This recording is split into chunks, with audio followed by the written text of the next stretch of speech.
Hello, everyone, and welcome to This Week in Hospitality Marketing, live show number 219. I am your host, Lauren Gray. For this week, we have some fun conversations. For those of you watching us on Instagram story, our lead story this week is about predicting the Booking.com put out their top 10 predictions of travel trends for 2020. Lots of T's in that one. But that is going to be our highlight of topics for today. In addition to that, our rut row is Facebook, the Facebook Watch, which all of us have. I don't know whether you use as much as most others do, but they say there are almost 1 billion people now that are watching Facebook Watch, which is Facebook's answer to YouTube. So we're going to talk about the little rut rows that go along with that. So if you catch us on Instagram stories, please go over and connect with us if you want to join the show at bit.ly/HDM show 219. And we hope to see you there. For everyone else that's still with us, thank you for joining the show this week. We will be talking... I swept my sweepy back, and there is Mr. Edward StOnge from Flip2. Mr. Ed, how are you, sir? Wonderful. How are you? Whoops, I got to turn my volume down. Woo! I was listening to some tunes. Oh. When I get started with that. And I forgot to turn my volume down for it. I was doing my, I sent you an email that in order to fit into these time slots for I saw that, yes. I have to drop certain content pieces at times, and I want to keep focused on the early portions of it. I know I have a 20-minute window for us to hit some of the strong content that will keep us in line with LinkedIn. Mr. Robert Cole, Rock Cheetah, how are you, sir? I'm doing quite well. How about you two? Oh, rushing to make sure that I hit all the highlights that you were so generously giving me on the list this week. Welcome to the Rubik's Cube of video podcasts. It is that indeed, but we have first 20 minutes, because the problem that I'm having with LinkedIn pushing me back all the time is that, one, our coverage is too long. What? And yeah, I know, right? Crazy talk. The other is that I am getting back from some of the ones. Oh, Ed, I have to tell you, I got emails. I got 6 emails. You know how you say at the sometimes end, we can talk about this now because nobody's probably listening anyway? Mm-hmm. Yeah, I got 6 emails that said, I am. And I was like, oh man, that's fun. Actually, they were almost all of them for APAC. They all came from the Asian region. Oh my gosh! So we must be mindful of our late conversations. We should put a marker that says, "Okay, from this point forward, you will get absolutely no value whatsoever." Okay, so here's what we do. We do like all these shows, right? You do the show and then you do the after show. There you go. It's the after show. It is the after show. Hey, but I did want to hit on, because it is actually, I think it's a strong article, because I agree with almost all of it, but I disagree with, I think was a conflict. They made 2 points out of the top 20 trends they think are going to happen in 2020. One is they said it slows down. Who's this? You got to talk about what article? Booking.com. Sorry, let me drop the link. Yep. Booking.com put out their top trends for 2020. Yep. One of them is slow down, and then the next one is speed up. Speed up. That's right. Well, both of them did say like 50%. So okay, so I guess they're talking to the other half that they didn't talk to in the first comment to it. I guess, yeah, in that sense, it's right to it. But I think that's the key. That is really the key, that it isn't a one-size-fits-all, that all customers behave exactly the same. You've got a bunch of people who are stressed out. They're really busy. They want to get away and unplug on vacation, sort of thing like, I need to decompress. Right. And the other ones are like, hey, we're wherever. Let's go see stuff. We may not ever be here again, so let's take advantage of it. Right. And those are both very rational, good reasons to travel. Right. So, and it's difficult that my wife and I represent both of them. Exactly. I have a similar situation as well. In our situation, my wife, when she goes, like Disney, for example, wants to get there when the gates are opening, and she doesn't really want to leave until the last thing goes. And it is an endurance challenge. And we've brought friends with us before where we have exhausted their children. Yeah. So, yeah. It's amazing. Yeah. So even teenage children, or even close to young adult children. Yeah. So anyway, but again, those people. I mean, I think that's actually, those are 2 common buckets, though. Those are 2 pretty strong travel themes. There's the trip for slowing down and recuperating, and then there's the trip that's about see things you'll never potentially get to see again. Yeah. So, Robert, for some reason, when I opened up the article, the list is not there, just the skipped recap. I opened it this morning when I read it and it was fine, but now I'm looking at it and I don't see the list to it. Can you read through the top 20 that they read through real quick so that we have a list? For the booking.com, really? Yeah. It should be globalnews.booking.com is the link, I think. That's weird. No, it wasn't. You gave us a skipped link. Are you sure? On live show 219, booking.com predicts the top travel trends? Yeah, it's weird. Boy, yeah, mine changed too. That's strange. Mine did not open up. Yeah. Mine changed. Huh. Okay. Let's see. If you could throw that, because I went over and I opened it up this morning and it was fine. I've got it. Yeah, I've got it. And it clicks here. I'm not looking in the email. I'm looking at the link that I copied out of the email. Okay, yeah. So anyway, booking.com. Throw it up in the chat box so people can have it. But yeah, it was weird. It was like, what's in the article? Huh. Hang on. Let me do it's hard to walk and chew gum at the same time. So the rise of the second city traveler. So that was their first insight, and it's the theme of it is people being sensitive to over tourism are going to start setting out to explore cities that normally they wouldn't go after as a primary target. Oh, hang on, Lauren, you posted a different booking.com link from down in the intermediaries as opposed to the top story. That's a different. Got it. There we go. I got it. I just posted it. There we go. Thank you. Okay. Sorry, that was my bad. Yep, you're right. I grabbed the wrong article. Thank you. Okay, there we go. Right link in the thing. Yep. Sorry, Ed. Go ahead. So they're saying that 60% of global travelers would be keen to have access to a service, whether it's an app or a website that recommends destinations where an increase in tourism would have a positive impact on their local community. Mm-hmm. And I think that joins one of the ones that are done on the list where the people are going to rely more on technology because a lot of people don't know how to discover those places. And so they're going to rely heavier on technology to help them with the travel agents. Let's not kid ourselves. Oh, yeah. With travel agents as well, right. Absolutely. Yeah, that's what travel agents do. That's good travel agents really do a great job of that. Yeah. Bad travel agents are actually worse than an OTA. There's a whole spectrum there, right? But but the good ones can provide really, really great great experiences. They're probably much better than you can do on your own.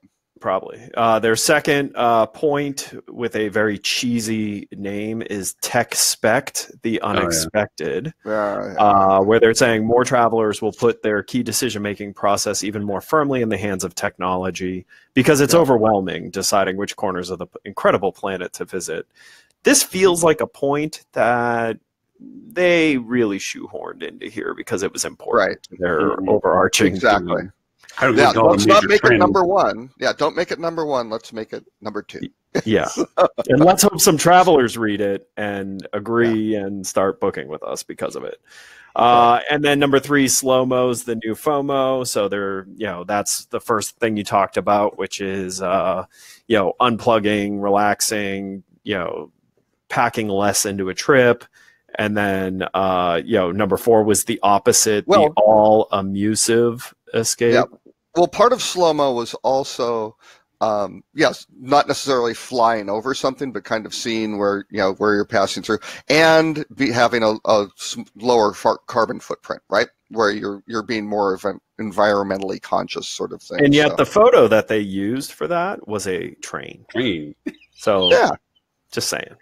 Well, trains are pretty. Well, I don't know about the environmental impact of putting tracks into a mountain. Right. there is. I guess they're looking at that as sunk costs. Sunk costs, yes, exactly. And then, but speed of getting there to your point. And then all amusive is, packing it in, having that, going to destinations that offer an array of different experiences. So, opposite of number 3. Pet friendly, number 5. That's huge. Absolutely huge. I would definitely put my hand on that. Restaurant industry as well. That's been building year in, year out. Making great memories with grand getaways. So they're saying this is going to be the year that grandparents leave their kids at home but take the grandkids on great trips. So I guess the millennials are being left out in this run. Now it's just their children. That's right, exactly. I don't know. I don't know if that's a new concept. I don't even think it's a growing concept. I think it's a persistent. I mean, eventually, like we said, it's the year of mobile. Eventually, it would have been the year of mobile. I think that's the same thing with that statement. You know, grandparents taking kids away. It's been there. It's been persistently there. I think they keep trying to highlight that there's a growth to it, but it's just an age cycle. It's not really like, oh my gosh, all of a sudden this is the year that it blows up from what it had been before. I think it's just a perpetual thing that's there. Yep. Yeah, and I mean, the trends are saying almost 3/4 agree that spending time with their grandkids helps keep them feeling young. Yeah, I think grandparents like to spend time with their grandchildren, sort of thing, and believe that parents need time alone. It's like, yeah, those are both things. But you also have generational. But you also have generational. Yeah, I think the only distinction I would give to this is that we know that millennials have less income or less money in their pocket at the same age that the baby boomers had at their age. So perhaps this is a fragmentation of saying the grandparents can't flip the bill for the entire family to go do something, so they're going to just take the grandkids this year. I don't know. It might be that. So yeah, well, and if the grandkids are young, I mean, what happens a lot is if the parents have to work and things like that, then that's fine, and they can go take them in off-season type things, places where things are less expensive. You know, especially if they're preschool, you know, before school age, right? They can do a lot of different things like that. There's more flexibility. So yeah. Mr. Ed? Number 8, fast track to long-term travel as retirement looks set to become less and less. Oh, you skipped 7. Age. Oh, you skipped 7. Sorry, Race 7 to the reservation. Oh yes, another plug. You know, Booking.com pushed in because of their ownership of OpenTable. OpenTable? Oh, what a coincidence! Yeah. Oh, really? That just dawned on me. That is one of the ones I was going to slightly disagree with, as well as like, kind of always been there, not necessarily important. Here's our top 8, 2 of which are directly from us, self-serve. Well, you know, I do have to say though, my daughter and her husband are coming up for Thanksgiving, right? And we always go and eat at this one, you know, restaurant. And a lot of times, you know, you wind up getting a really late time or whatever the case may be. I booked, actually it wasn't, these guys changed from OpenTable to Yelp, and I wound up booking it on Yelp in whatever, early October for a late November. I mean, I've never booked anything that early before for a restaurant, restaurant reservation. But yeah, I think you're going to see more stuff. Yeah, you're going to see that happen more. Yeah. Mr. Ed? All right. Number 8, fast track to long-term travel as retirement looks to become less and less about reaching a certain age and leaving the workforce. And with increasing numbers actively planning to retire earlier, we'll see this moment become surprisingly synonymous with adventure travel planning. Nearly one quarter.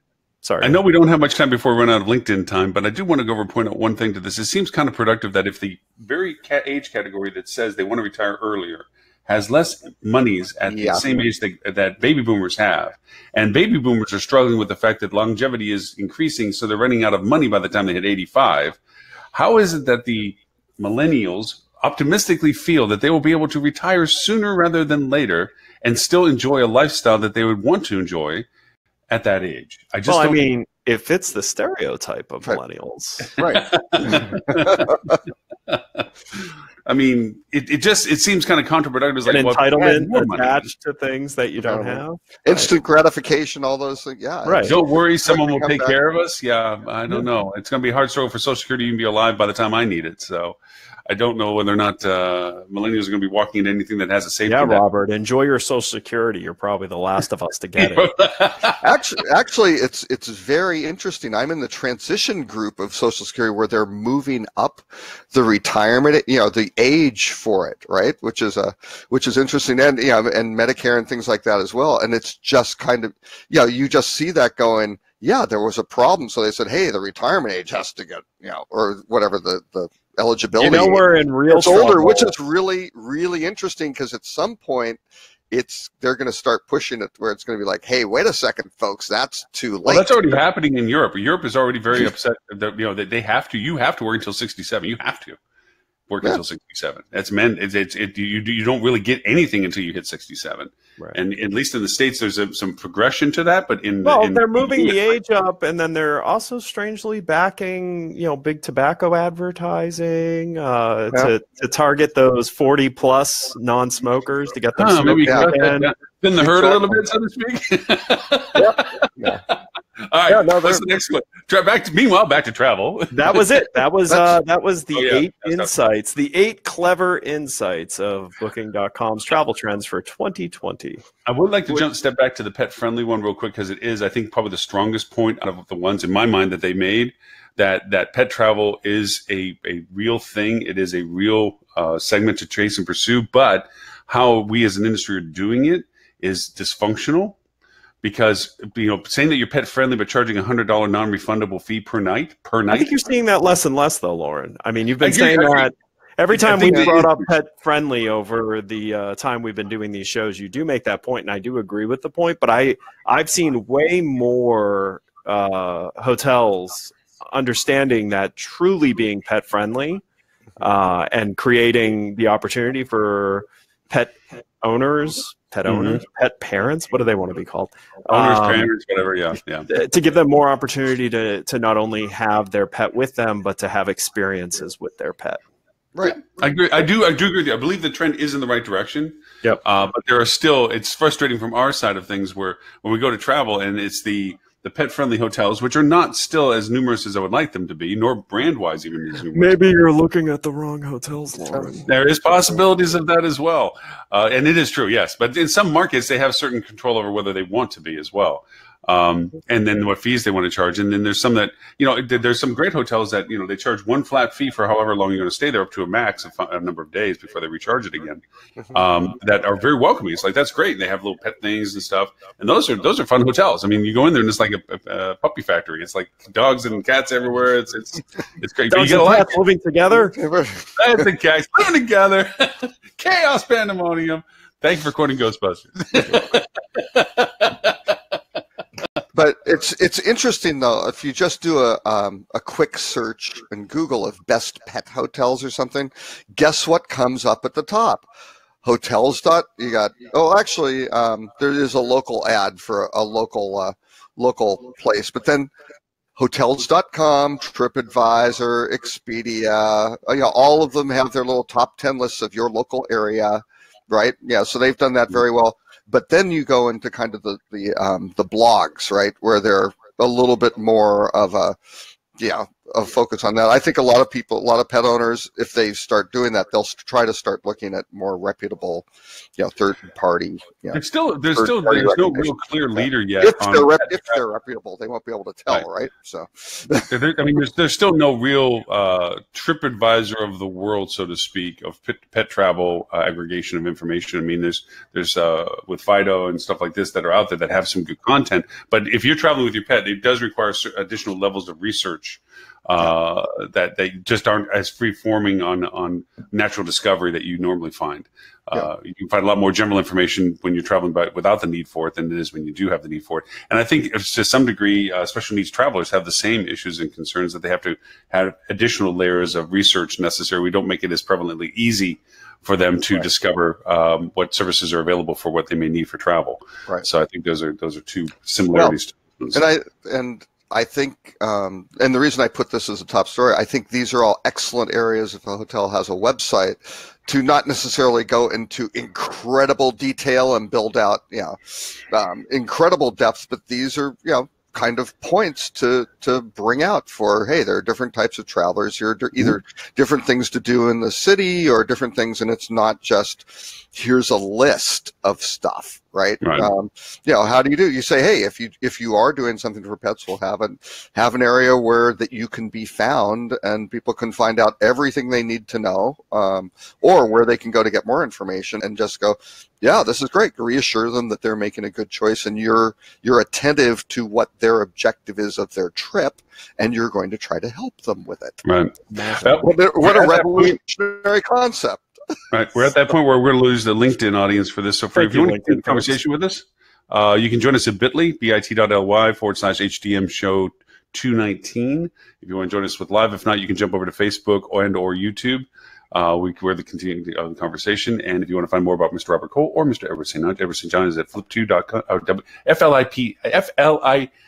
flip.to. And Mr. Robert Cole is at rockcheetah.com. And I'm not going to spell rock cheetah because I had time with Flip. All right. With that, gentlemen, since Mr. Ed was so gracious to join early, what is your next favorite topic?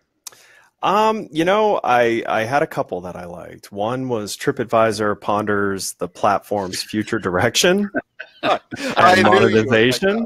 So that was a good one. The Airbnb Contrarian one, I just have a funny quip about, so we can talk about that, and I'll give you my funny quip.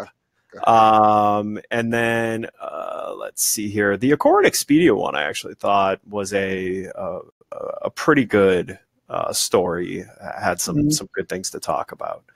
So those were my favorites. So let's do.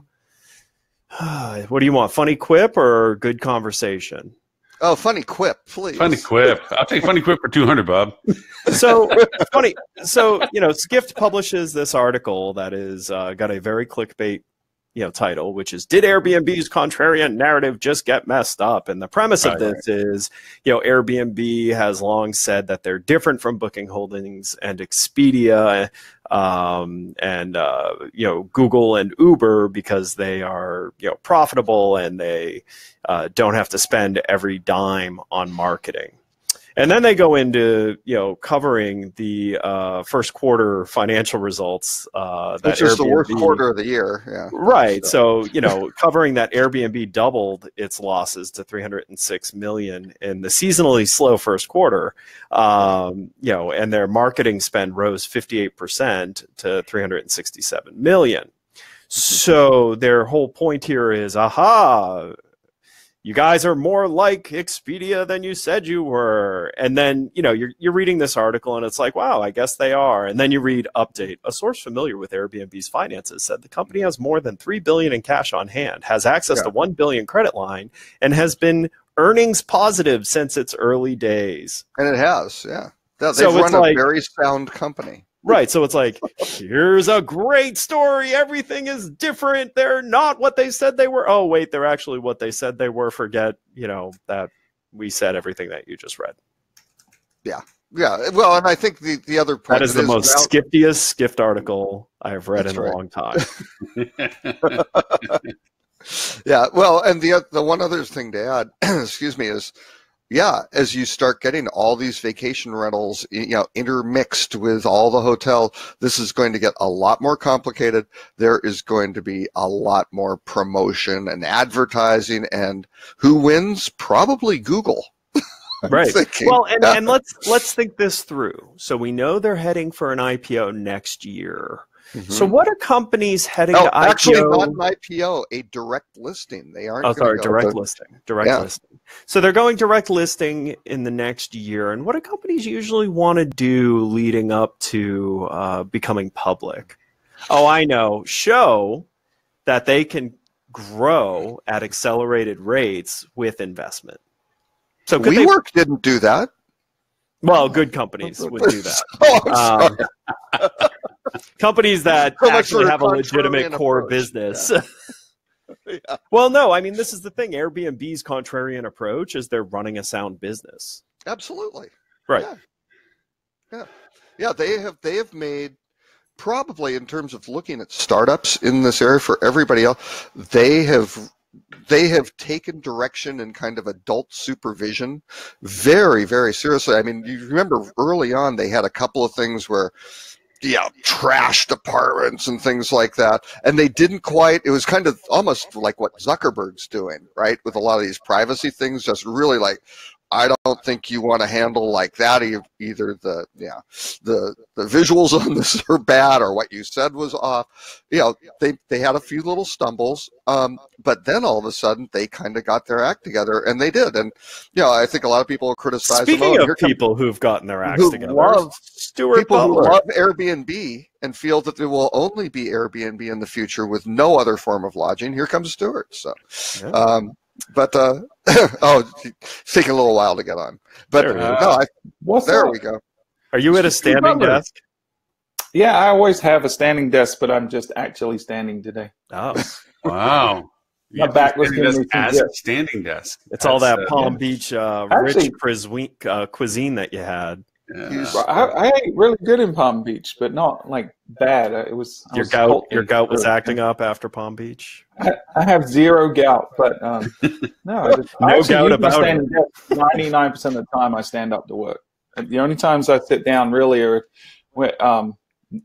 I guess, when I'm hungover, which doesn't happen too much anymore. Or when he's firing somebody, that's a real tell when they enter his office. Yeah, if I'm meeting with people, I tend to sit down, but that's it. But, there's only one true way to avoid being hungover. Don't stop drinking. This is true. Spoken like a true hospitality veteran. That's right. Hey, I have a point of contention with your notes for the email that you sent, Robert, for the show about the blob. I agreed with everything. I agree with everything you said about the blob, other than the fact there's no stomachs on this show. Because if you look around the room, that I'd say there's a few of us have more than our share of stomachs. Yes. So. Yes. Well, I thought you were going to claim 719 of the genders. I'm sorry. Don't label me. I'm good. Exactly. I got the privilege of seeing Stuart in person just a few weeks ago. I got a big man hug from Lauren. I missed out. I wanted to be there but couldn't do it. Yeah, so. There's very few people in this world make me feel like cozy when they hug me, because I'm a big strapping lad, and Lauren is just a giant compared to me. So big squeeze hug.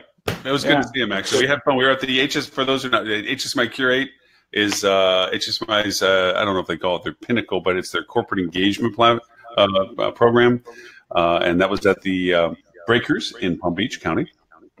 And then Stuart, you were attending your own version of the Marketing Advisory Board. Hey, by the way, HSMAI on their marketing that if they're going to post social images of their events that they want people to come to, try to catch pictures where there's a lot of people in it that look engaged and excited. They seem to have caught like the worst times where there's like half the room isn't there, and the half that is there are either looking down at their phones or like dead-faced, staring off, looking away from the speaker. So the one of me picking my nose wasn't. I looked for what it. they should. Yeah. I'll tell you what, I was very impressed overall. I'm not supposed to talk about what we talked about on the advisory council. It's like Fight Club. It is. It's the first rule. It's really the only rule. But no, I was super impressed with the folks there, the brain trust they have, and the direction that HSMI is going. It was, very, very good. That's because I've left the board and you're now on it. That's probably the shift right there. Really an upgrade, right? Or is it just because you version now 2.0? You're anchoring that experience in other boards that you're involved in? Potentially, yeah, maybe so. I will plead the fifth on that one. But it was right. I mean, those folks from all the major brands were there. You know, the Googles, the Facebooks, the Hiltons, the Marriotts. It was good, and there's a lot of people came to be engaged and really genuinely. What I felt more than anything was there was a desire to help the hospitality industry from a sales and marketing perspective. So that's good. Yeah, I think a lot of good things will come out of it, and hopefully everyone listening will reap the rewards of that, because you're all obviously in the hospitality industry. And I'm excited about the conference in January because I think there's some good ideas coming forward. Well, are you on the conference committee? No, I'm on the thought leadership committee. So there's four. It's broken into four committees. There's the marketing committee, the CHDM committee, the conference committee, and the thought leadership committee. And I think what we're trying to do with the thought leaders is understand what kind of content is going to help move the industry in a positive direction. What are the challenges and opportunities coming down the pike, and then how can we as an organization, HSMI, do a better job communicating that out? And I think over the last 5 or so years, the organization's been very one-dimensional in its communication, and I think we're talking about using video and using podcasts and using snippets of content in bite-sized pieces and things like that. So it's lots of good positive things coming out. Well, that's a welcoming thought that you're on that committee, because that is probably one of the more driving aspects of the board, which used to be council, was the fact that that's the part that pushes through. The certification process is kind of a maintenance committee in the sense of always keeping it improved and better, but what you're doing is really the vanguard point of saying, hey, think different, be different, present different. Well, and Dan Waxman is now the chair of it. So, and he did a great job, really good job. You know, yeah, so, he's taking it pretty seriously, which is he good. is. Yeah, everyone there was really committed. There was no one there that I felt like didn't want to be there. It was really good. Excellent. And I think anyone listening that's not involved with HSMAI, either in the local chapter or the national level, I think I would encourage you to go check it out and see what they have to offer. Because in answer to Ed's concern, I brought my 360 video camera on a 10-foot pole, which always solicits great visual engagement of people going, what the, as I wave it around in the midair. So you will get a lot more when I finally post the video, because I just finished doing some video excerpts of it last night for fun while I was drinking rum and Coke. So it's going to be creative.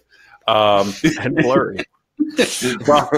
No, the camera was not blurry. I would maybe, but I'm putting it together now. So as it when it goes out, it's going to be kind of interesting because it's like a mini drone. Because being that high up and flying it around, it's kind of like you have a bird's eye view of whatever you want. So around the room, around outside, the venue was spectacular. I mean, the Breakers is just a spectacular property. Nicest real estate in the state of Florida.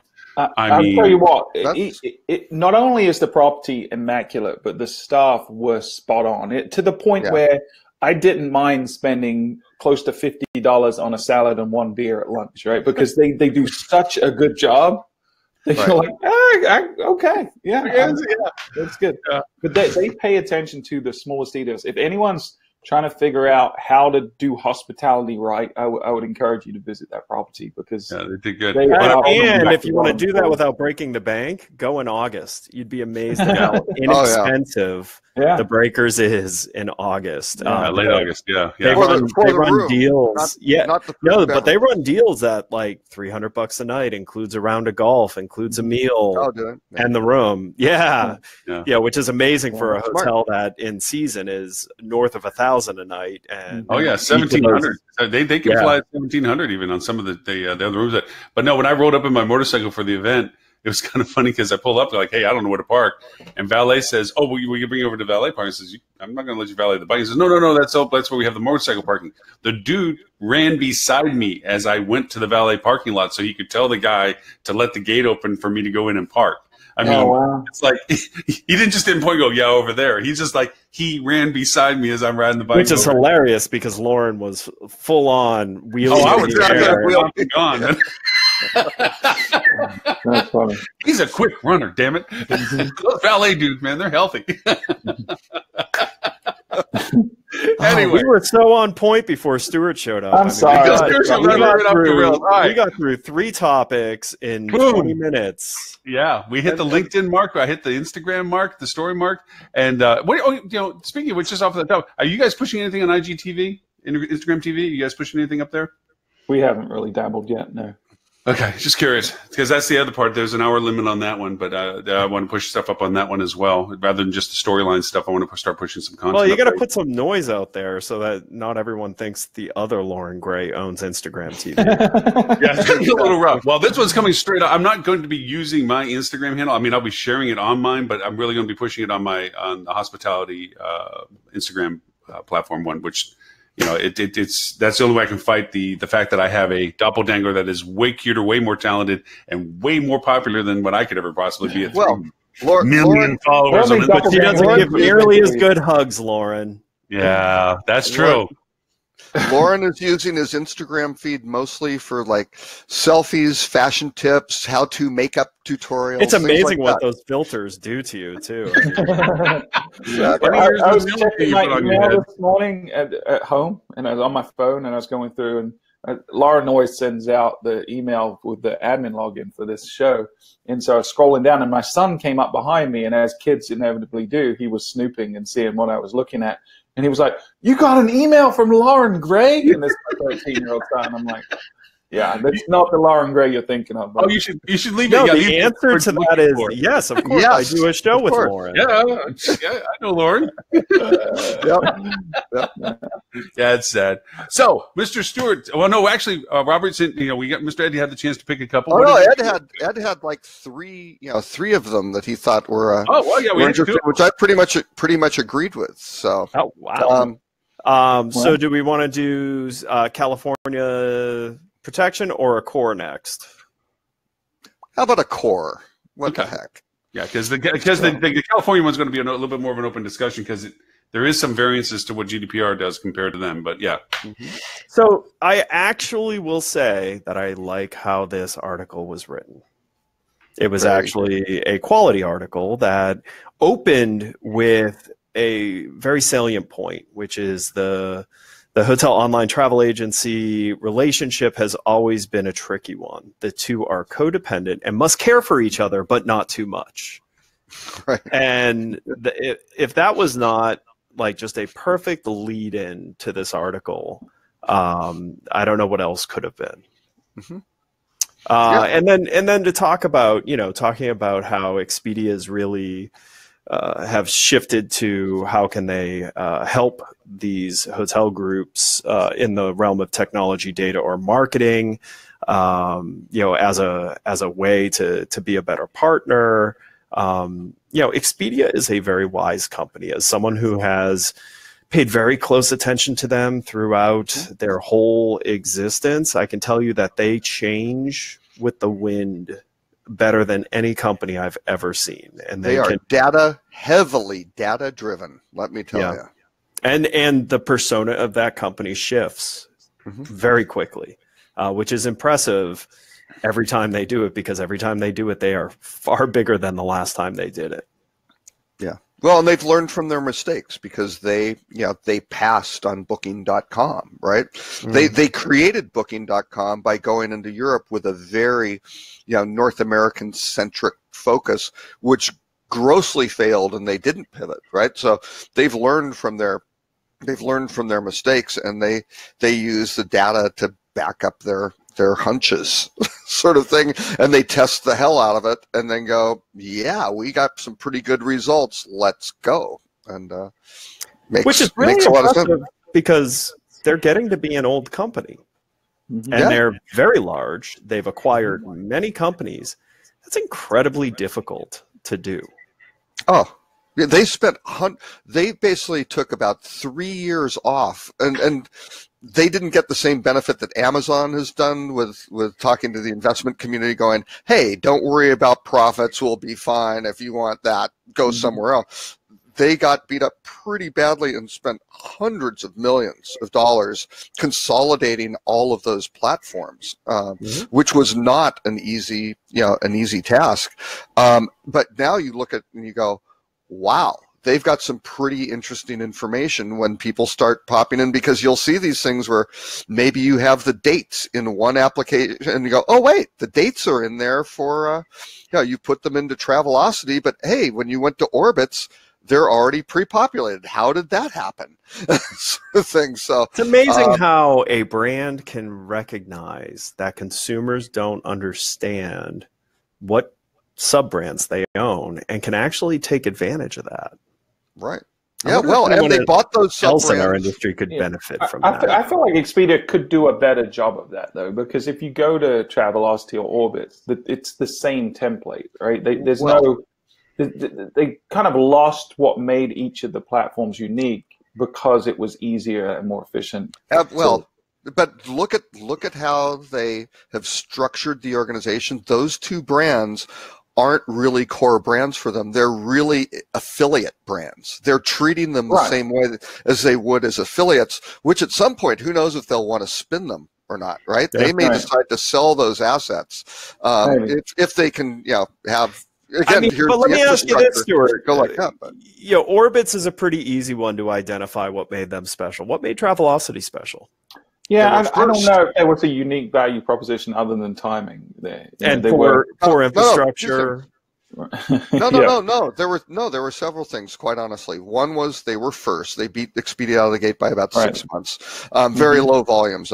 Second is they spent a fortune becoming like $50 million a shot, which at that time was a lot of money, to be the booking engine for AOL and Yahoo, right? And those deals were traffic, right? They basically acquired they had exclusives on those sorts of things, and that's what solidified their Sure, but from a consumer perspective, they weren't doing anything. And the rest was it was owned by It was owned and controlled by Sabre, a very air-oriented business, since I was there at that point in time, who really didn't care very much about hotels at all, which was an ignorant, flat-out ignorant approach, and all the strategies and everything that laid out, which showed them that there was a fortune laying there for hotels, they ignored, and here you have the outcome. So they have an opportunity to kill it. Yeah, I just wonder now, like, how much organic traffic do they get to those sub-brands relatively to what they used to get before they kind of bastardized everything. They got one thing with Travelocity. They got the gnome. They haven't messed up the gnome. People love the gnome. I hated the gnome when it came out. I thought it was really stupid, but I think the execution and the original execution was not very good. I don't know if they changed agencies or whatever, but yeah, once they started doing the more Amazing Race type stuff and making it a little bit more humorous and that sort of thing, the execution got a lot better, and people do love the gnomes, and it made it different, right? Expedia had kind of a suitcase. It was kind of a hard-sided suitcase, which didn't really look like luggage. Which, by the way, you can win one of those at one of their events. They're excellent suitcases. Oh, well, there you go.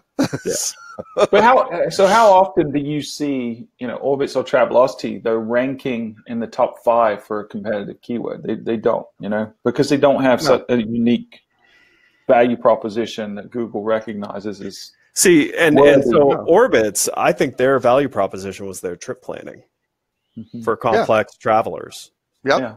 They were the only OTA that I never felt guilty about booking a full trip on because their trip planning was so strong. Yeah. Can I ask you from the Google zero-click, better way of saying it, but have you noticed that there hasn't been a lot of OTA answers in those things? I don't know. Maybe you're seeing different questions come up that I'm seeing from those query stuff. But so who's providing answers? Google themselves? No. Not that hotels are doing it any better. I'm not saying that, but I'm saying Google themselves. Just they're Googling themselves. A lot of destinations were sold on doing all that work for Google.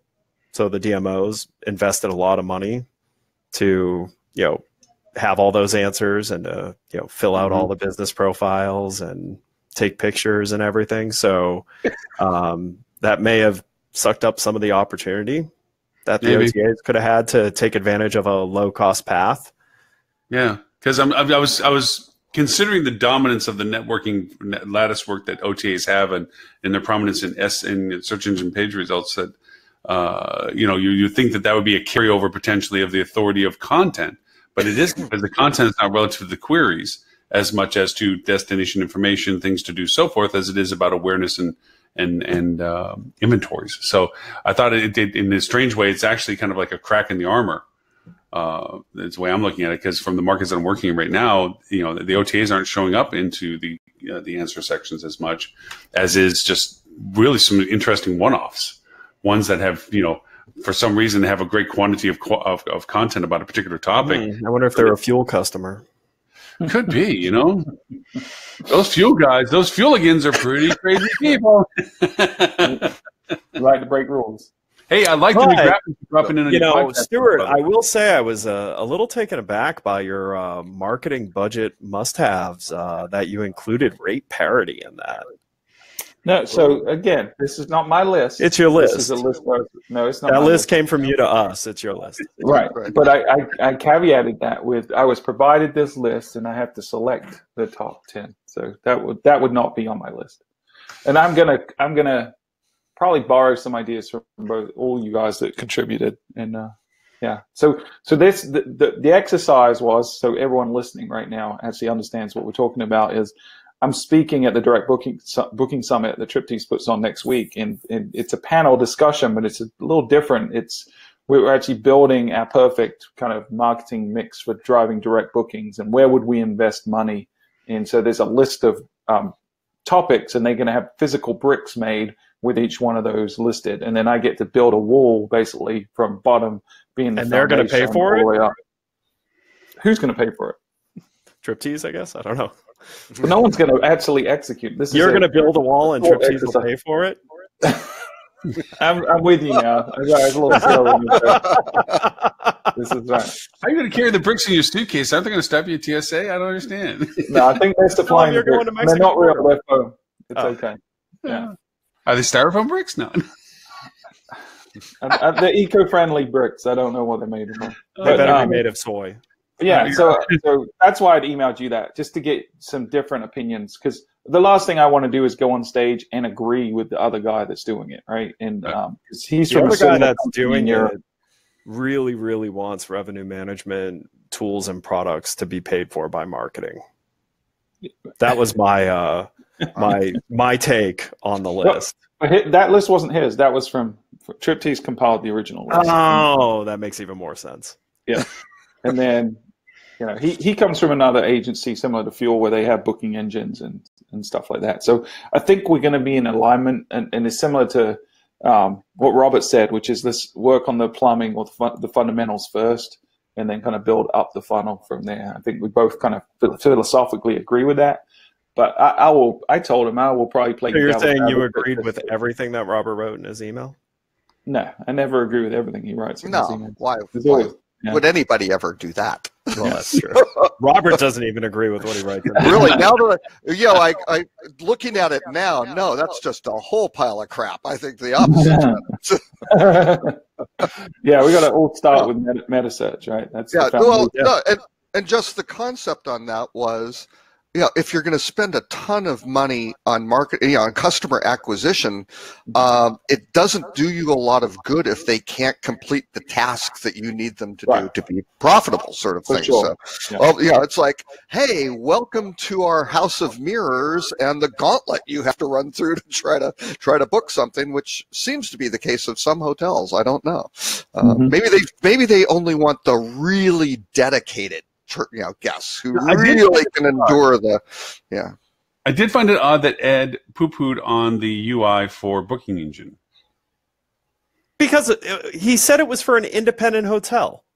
What independent hotel do you feel good suggesting that they invest in changing the UI? All of them, because I don't think it means they literally go and update the UI. I think it just means they invest in a quality booking engine, like maybe Fuel's booking engine, because it's amazing. Right, which was my point, which is mentioning that they should search for the options once they know what their goals are and what they're trying to improve, because we also want to avoid them just going with another booking engine because they think a one-page booking engine is cool and there's no data to support that it is. Yeah, I think you guys are all overanalyzing the thought exercise that is trying to be. You do realize who you emailed, right? I mean, Well, the first thing I get that was Lauren saying, "Well, what kind of property is it? How many people? What color are the walls? What font is on the logo?" That's right. Is there GM old school or new school? That's right. Yeah. Where is it physically located? I need the address. I need to go visit the property before I can make that my decision. Exactly. I need to stay there for a week. Yeah, exactly. So. Yeah, of course. But yeah. So, anyways, how else do you do that? Exactly. And if you want an opinion, you got to be clear on what you're wanting. You need to interview the staff and past guests. I mean, it's a thought exercise. It's nothing more. It's fun. Lauren, it's a 40-minute panel discussion at a conference. That's Lauren, I've told you, you're a consultant now. What you do is all questions. It doesn't matter what they are. There's one answer of whoever gives you the money on the referral, right? And you just refer them to that. You get your check and you go on. I mean, that's how Robert's made it. Foolishly, Robert never did that, so that's why Robert's not didn't retire 20 years ago. No, I mean the revenue shares available to consultants, which are a gross conflict of interest, are pretty mind-numbingly significant. That's my whole wall is just going to be consultant. My every brick's just going to have consultant on it. If you spend money on consultants, you're going to do. Well, don't forget enchantment messaging. That's an important thing to invest in. Yeah, I don't think that they have their specific products as lists, They nor do they have Flip to on their list of bricks either. Because it wouldn't make sense. You aren't paying them enough. Yeah. Right. Yeah. But well, no, and quite honestly, I never did that because when I was, hiring people to do that, and still when I do it, I ask them if there's do you have any other revenue streams from, technology providers in this area? And a lot of them go, oh, well, that's not really. It's like, whoa, this is a yes or no question. If the answer is not no, what's going on? And the cage, it's like, nope, you are disqualifying yourself. And I always looked at just doing it as like the guys who I'm kind of getting the massive revenue share from, they get really ticked off if you recommend somebody else. They're like, why didn't we get it? Well, they were a better fit. They don't like that kind of disloyalty. Sort of thing. We're now, to be fair to Yeah. people who are thinking Robert is like holier than thou, is he's usually asking this form of questioning over a lobster dinner with a prospective consulting firm. No, if they And it's send once out, they've send- put the credit card into the whole. yeah, if they He goes, send all the right, Gulf now Stream- let's talk. if they fly me out on the Gulf Stream to talk about it, then maybe I'll listen. It's okay. No, I have to. I just say no. On Stupid. this one. I'm the Really same. stupid from a consulting perspective. I think, Lauren, when you started doing your thing, I told you that. I think I recommended that too. That there are a couple of different ways you can approach this. Yeah, you can be rich and famous and check get your deep ethics with recommending product, or you can be poor and honest and recommend things that are best for the client. Exactly. Yeah. Are you going to be need more Lauren-centric or honest people. client-centric? Yeah. Yeah. Yep. You guys are different though, right? Because Lauren's a little further down in terms of the execution. You're more of a I do more recommending strategy. strategy Yeah. stuff. Yeah. Yeah. I think they're very different. I think it's okay for someone in Lauren's position who's executing, like building websites and stuff, to have preferred partners that do that stuff for them. Ooh, yesterday I can't go into too much detail. I was talking to an A-tier venture capital group who's looking at investing in a group that I may wind up being an advisor to. So I'm not an advisor yet, which is good. So I don't have a dog in that fight. But these guys really smart questions. I wonder what they're going to think about Robert's behavior on this show after Yeah, exactly. advisor. You showed a few sample videos, right? Couple of little excerpts of. It's a sizzle reel of But the these best top tier guys who aren't just like the SoftBank throw money at sort of thing, really interested in how businesses work, how they create value, how they have competitive advantage, what kind of moats they build, competitive factors of who can go eradicate these guys. It's great. It's really refreshing to talk to folks who are like really smart, who don't necessarily know the industry and the vertical that well, but are understand business and investment and technologies really well. So that's a lot of fun. As we come up on the hour mark, is there another article that we don't want to make sure that we don't miss before we lose the hour mark? The TripAdvisor one. Ed always wants to talk about TripAdvisor. They're my favorite. Exactly. So that article's title was laughable, and you guys actually laughed when I said that it was one that I wanted to talk about, because what I was going to be getting at with TripAdvisor ponders the platform's future direction, monetization, and competing with Google, which is pretty on the nose. Oh yeah. So are they pondering that perhaps they should serve someone instead of themselves? I mean, because that actually would be a good thing to ponder. Add value to travelers, or add value to hotels. Or one would hope that they have been pondering this their entire existence, right? Otherwise, why behavior? Well, then what's happened in the last couple of years? They chased the market. They've chased Wall Street. Every decision they make has been short term, looking to try to make short-term gain, but every single decision they've made has pushed their long-term success further backwards. It's idiotic, really, the direction they got. Because you're right, Ed, they do not serve a master anymore other than Wall Street. And what made them great originally was they were the best independent form of reviews to validate that your decisions for the hotels you chose were not stupid decisions. So since they got away from serving that consumer, the profitability has gone downhill because the value isn't there for the people that pay them, which is hotels that we recommend to spend money on different platforms, and we're pulling more and more money out of TripAdvisor and putting more and more into Google hotel ads on a literal daily basis. It's crazy. Well, and it's interesting that Lindsay Nelson, who is the president of their Accor Experience, her background is like Slate and Vox Media, so she has a really strong like publishing type background, which I think is probably much needed by TripAdvisor, right? They're a media. At one point, they also were one of the best content sources. Absolutely. Oh, wow, yeah. Yeah, but then they got like trying to be too broad and too many things to too many people. If you go to the homepage now, it'll try to sell you stuff completely irrelevant to you. I think Robert was doing an example of that recently, where he was, on there and talking about it was trying to promote, a trip to Chile or something, something that wasn't even on his radar. But that's not going to work. You can't just throw a bunch of junk at the wall and expect it to stick. So they need to get smarter with their personalization, and the content needs to be more focused on value. They need to take a long look at themselves in the mirror and answer, who are they and who do they want to be? Because they have definitely lost any semblance of... All right, so I just went to TripAdvisor, and the first thing they're trying to throw down my throat, right, under the search is the Traveler's Choice top hotels. And the first one is, it's a Ritz-Carlton Reserve in Mandapa. I don't even know where Mandapa is. That's my ignorance, right? But I've never stayed in a Ritz-Carlton, nor do I have the monetary means to stay in a Ritz-Carlton. So why is that the first thing you're serving to me? Well, are you logged in as a TripAdvisor user? I am. You are. You know what? I actually, I'm on a different browser, so I haven't logged in. Okay, but that's like, the default. That's really crazy. Okay, but that should never be the default, right? Because you're targeting such a small segment of people there. Let's find the lowest base common denominator and push that first if you're not personalized. So that's where they've gone wrong. They've stopped serving the consumer. Right. Yeah, and I mean, I'm logged in, and they know a lot of it.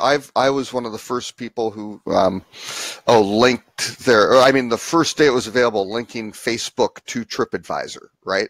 Just to see what the hell they were doing, and they're giving me, some local. Continue your search for Galveston and Glen Rose. These are dates August 30th to September 2nd, and it's like of next year. Well, that was from last year, which I didn't use. It's like, so you think when was I searching last time for it? Yeah, it was like maybe in June. Why are you showing it to me in October? And I actually don't know what their normal consumer experience looks like because I use TripAdvisor heavily to look at hotels that are in a market. So me too. My hotel searches on TripAdvisor are all over the place. Like just logging in now, it's pick up where you left off. Hotels in Raleigh, hotels in Boca Raton, hotels in North Myrtle Beach. Well, and those two searches, those Galveston and Glen Rose searches, those were because my daughter was going there, and I was just checking on, where she's staying, what hotels, right? I wasn't actually looking to go there, right? So it's, they've completely lost an appreciation for how people use the site, and they're trying to, sell you stuff, and it's just crazy because you viewed New York City, Brooklyn, Washington D.C., and Long Island City. And it's kind of like, because I was looking in New York City for the HSMAI marketing conference in. You mean you don't stay at the February? Hotel? No, I never have. Yeah, so I don't think have I ever? Maybe. Yeah. I don't know. I've gone to a lot of them. Maybe Stuart has to this year. Why does he have to? Why do you say he has to lead by example? He's on the marketing. I don't know. You know what? No. I always try to, even if it costs a little bit extra, I always try to use the room block for whatever conference I'm attending. Wow, you are pro hotel. You are a good man, Charlie Brown. Because if no one did, it would all be that I absolutely hate when speakers do this. So I was invited to speak at an event with Stuart, and I'm coming in for the day. Yeah. That you are against, but it's kind of funny. It's like, I mean, Stuart can speak probably this a little bit more. There's so much better technology out there that TripAdvisor can use to re-identify what you guys are talking about? Because I am not a big TripAdvisor user. I'm a big TripAdvisor facilitator, but I'm not a personal TripAdvisor user as much as it sounds like you all are. I use it kind of a little bit to the purposes it is some research, and when there's clients relationship that I have to handle, I'm in there making sure that they're optimized. They are the best source of room count. I can see that. Absolutely. They're always dead on, too. From recognition of current location to current dates are real simple functionalities that if you already knew, to Robert's point, that he was looking at Galveston historically at a similar time currently, to update that query to being forward into information that would be relevant to a potential interest in that same destination in a future event.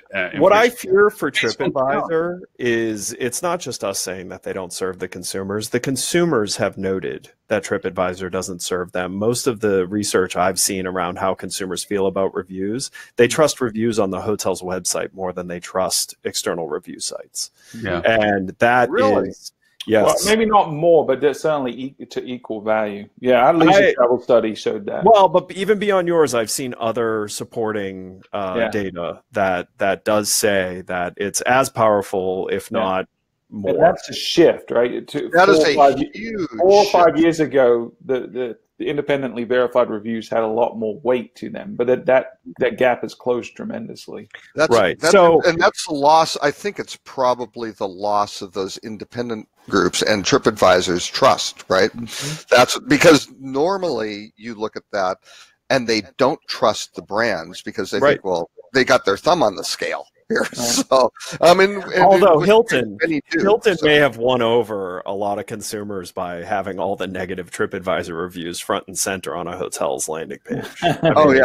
Just put here's the unfiltered truth. It's a quick moment on a wrap up of a time scale. For those who are watching this with us on IGTV, if you want to continue the conversation with us, please join us at bit.ly/HTM show 219. And with that, I will keynote that time slot and make sure that gets cut off. Can you tell how many people watched on IGTV? I haven't yet. I haven't posted yet. This will be my first one that I want to cut and slice and put up there. So I don't know yet. I'm going to go somewhere between 0 and 2. That's my guess. Lauren, tell Stuart. Wait, tell you Stuart said about your I'll emails. take the under. Yeah. Take the under. Take the under. Take the under. Tell Stuart about the emails you got. Oh, yeah. Oh. I got 6 emails. You know, we're Ed at the end. Ed at the end goes over and says, you know, but no, he's listening to this. Still watching. Yeah. It says, I am. And they all came from Asia. That's awesome. It's a bot. It's obviously a bot. Yeah. That's funny. Yeah, I'd say, it must be a bot. But no. To all, I say to you, Stuart, from all great things come from small beginnings. No, and actually, I learned in Prometheus. I have noticed something very odd really within the last couple of weeks. My Rock Cheetah subscription on the site, right, to just log in for emails, for blog posts, things like that, which the blog hasn't been updated for a long time. I'm getting a lot of people from all over the world, and I'm kind of like, wait a second, is this just some sort of spam bot that's targeted me? Who knows what's going on there? But I think it's the HSMAI feeds over there, so I think it's the same long tail sort of stuff. So it's they're sharing. I mean, Charlene got back with me. They're reposting our posts. I mean, the rescheduling is going well.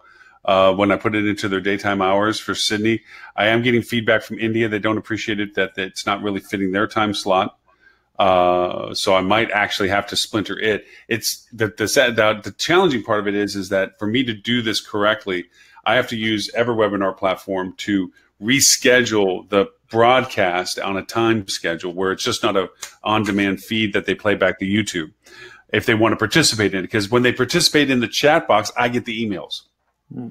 So that's where I'm getting this from, is they engage with the live show and then they'll comment in the chat box, and that's where I'm getting the kicks. So now I'm getting comments from things like the IMs and the India saying, well, it's a little hard on our time schedule to catch this at a good time. So now they're wanting a fragmentation. Plus, I'm also using a new platform with Charlene and Jackie called Social HP, which is that team building social engagement for all their chapters. So now the chapters are going to restart broadcasting the posts that we're scheduling with, in the hopes that we'll spread it even a little bit more. So who knows? I mean, like I said, all great things come in small beginnings. I have no idea if IGTV is going to be a success. It's just another channel that I don't want to ignore. But I think you use the real Lauren Gray Instagram handle, and I am there.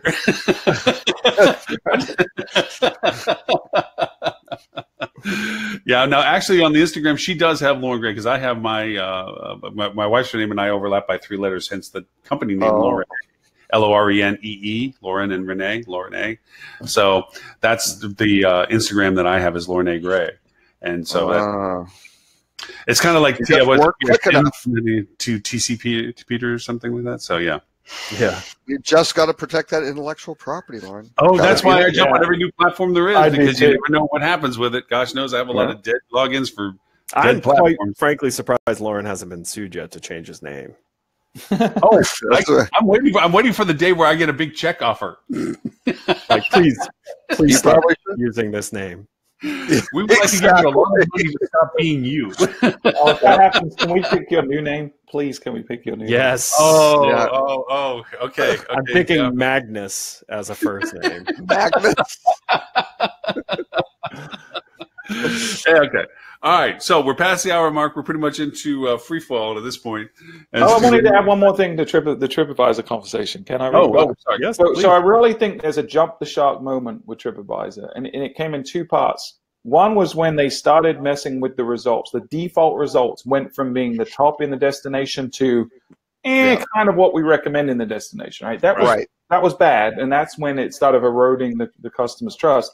But then when they launched the sponsored positions, that to me is where they really jumped the shark, because now any shithole hotel that wants to can rank #1 by default on any destination. Right. And I think if used properly, sponsored positions can be valuable to a hotel, especially if you're like #3 in the market. Sure. Right. Or if you're a new property to the market, right? There are certainly cases where it makes sense. But you cannot, there's not an argument you can make in the world that is in the interest of the consumer. And to me, as soon as they did that, it's like, okay, we now know you don't care about the consumer anymore. Right. Yeah. Yep. No, I agree with you. Unless it was, I think the only benefit that could have come out of that, where there was a possible balance between financial interest and consumer interest, is a very distinctive identification that this was a sponsored placement of this hotel. You mean the 2-point font that says "ad" and like? It was just maybe like a light gray. Almost looks like it's embossed. But to that point. So it's interesting. Actually, we were talking about Expedia earlier. Their terms and conditions page, where they now sort of explain their sort orders and how the compensation from the hotel. Now nobody ever reads it, but it's still kind of there. That used to be kind of just not mentioned anywhere. They are explaining what's kind of involved in these sort orders and things like that. And even if you do sort something into an order here, well, they may take some liberties of doing such and such, and which isn't necessarily great, but I guess at least they're disclosing. It's no different than Google selling search position.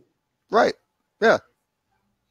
Well, in this case, though, they aren't really selling it. They're picking it themselves, right? And so if you say, I want it sorted in this order. They're picking it based on how they're going to make the most money. Right. Yeah.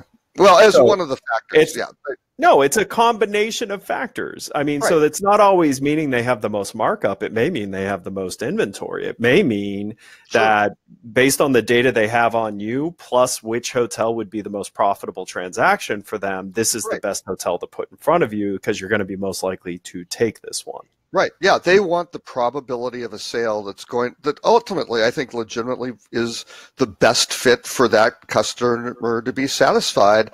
And then they also layer in the dimension of, well, wait, how much are we getting paid for this? And then that's where they'll start, sorting the order based on that. Yeah. So the Travelodge, South Strip Travelodge in Vegas or something, if they're going to pay them $100 a booking, it doesn't matter, right? They're just like, no, that's not what those folks are looking for. We just aren't gonna move you up. But But anyway, yeah. But for the other ones, yeah. And that's where the hotels get all bent out of shape with they need to be. I mean, all these hoteliers are like, they need to do their sort order a different way, and there needs to be legislation. It's like, just whatever. Because you know what? Those are the same hotels that in the early days were asking how they could get onto the first page, and because alphabetically they were buried, and that's not fair. Yeah, they're just salty because they are not top. That's not the algorithm at all. It's not fair. Yeah. Oh no, a particular major hotel group I remember for doing things just at Mark Travel, they gave us their standard, recommended, OTA agreement, right? We're like, well, no, we have our, no, you have to sign. We read it. We require that 3 of our hotels are always listed in the top 10. And you're like, no, that's not going to, well, then we aren't going to use you. It's like, okay. Yeah. So that's fine. Because we can't do that. It's like, would you like us to put the other 8 to be someone else? You would go nuts if you were getting disadvantaged by that. No, just stop. So, yeah. I thought we'd make sure that we don't miss the new California rules coming up, because that is because there is some distinctive differences between GDPR and what is coming up for January 1st for them, and that adoption and so forth, and still the blind eye that our industry still has, and people within our industry, as to even the acceptance of that GDPR does apply to them as well. So they don't have. It's the same thing as Europe. They don't have customers from California, so why would they really? Yeah. What's the big deal to it? I'll throw the article. Our industry still hasn't caught up with PCI compliance, let alone any GDPR. Exactly. Blows my mind. I know. Yeah. Well, I would like to talk about the differences between GDPR and the California laws, because there is differences between them, and I have an and/or question about that when it comes to the conditions of the threshold that they have. Let me post up the link here real quick.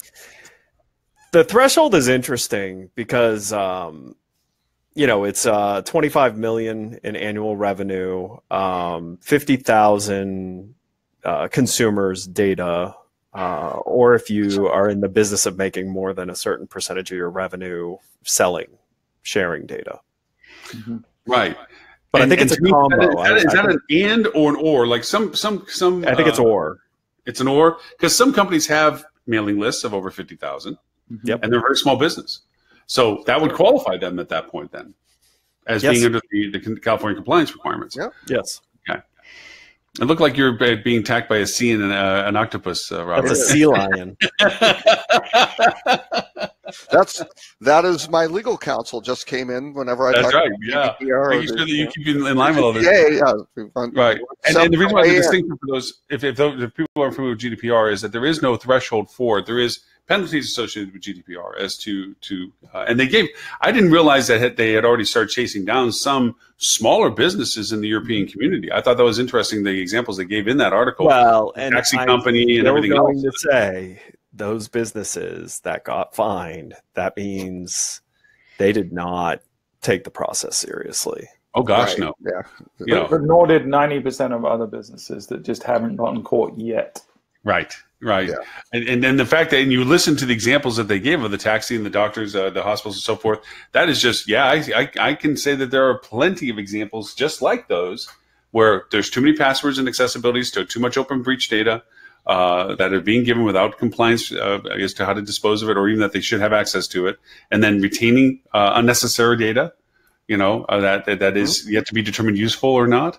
And again, that's just sloppy. You shouldn't. If you have no use for the data, you should get rid of it, because you're just. I think that's the thing. Right? People don't approach data with critical thinking, right? They approach it of let me get as much as I can, and they don't stop and have the thought exercise of what do I need the data for, who's got access to it, and go through all the logical things you should be doing from a data standpoint, regardless of the regulation. It's the right thing to do for the consumer. Well, the other side of that, not that I'm necessarily a proponent of it, is the whole data lake argument. Put in everything, because you might be able to figure out signals and doing whatever to find something that's hidden. It's like most of particularly the hotels, don't fall into that, having that level of capability to analyze things on that.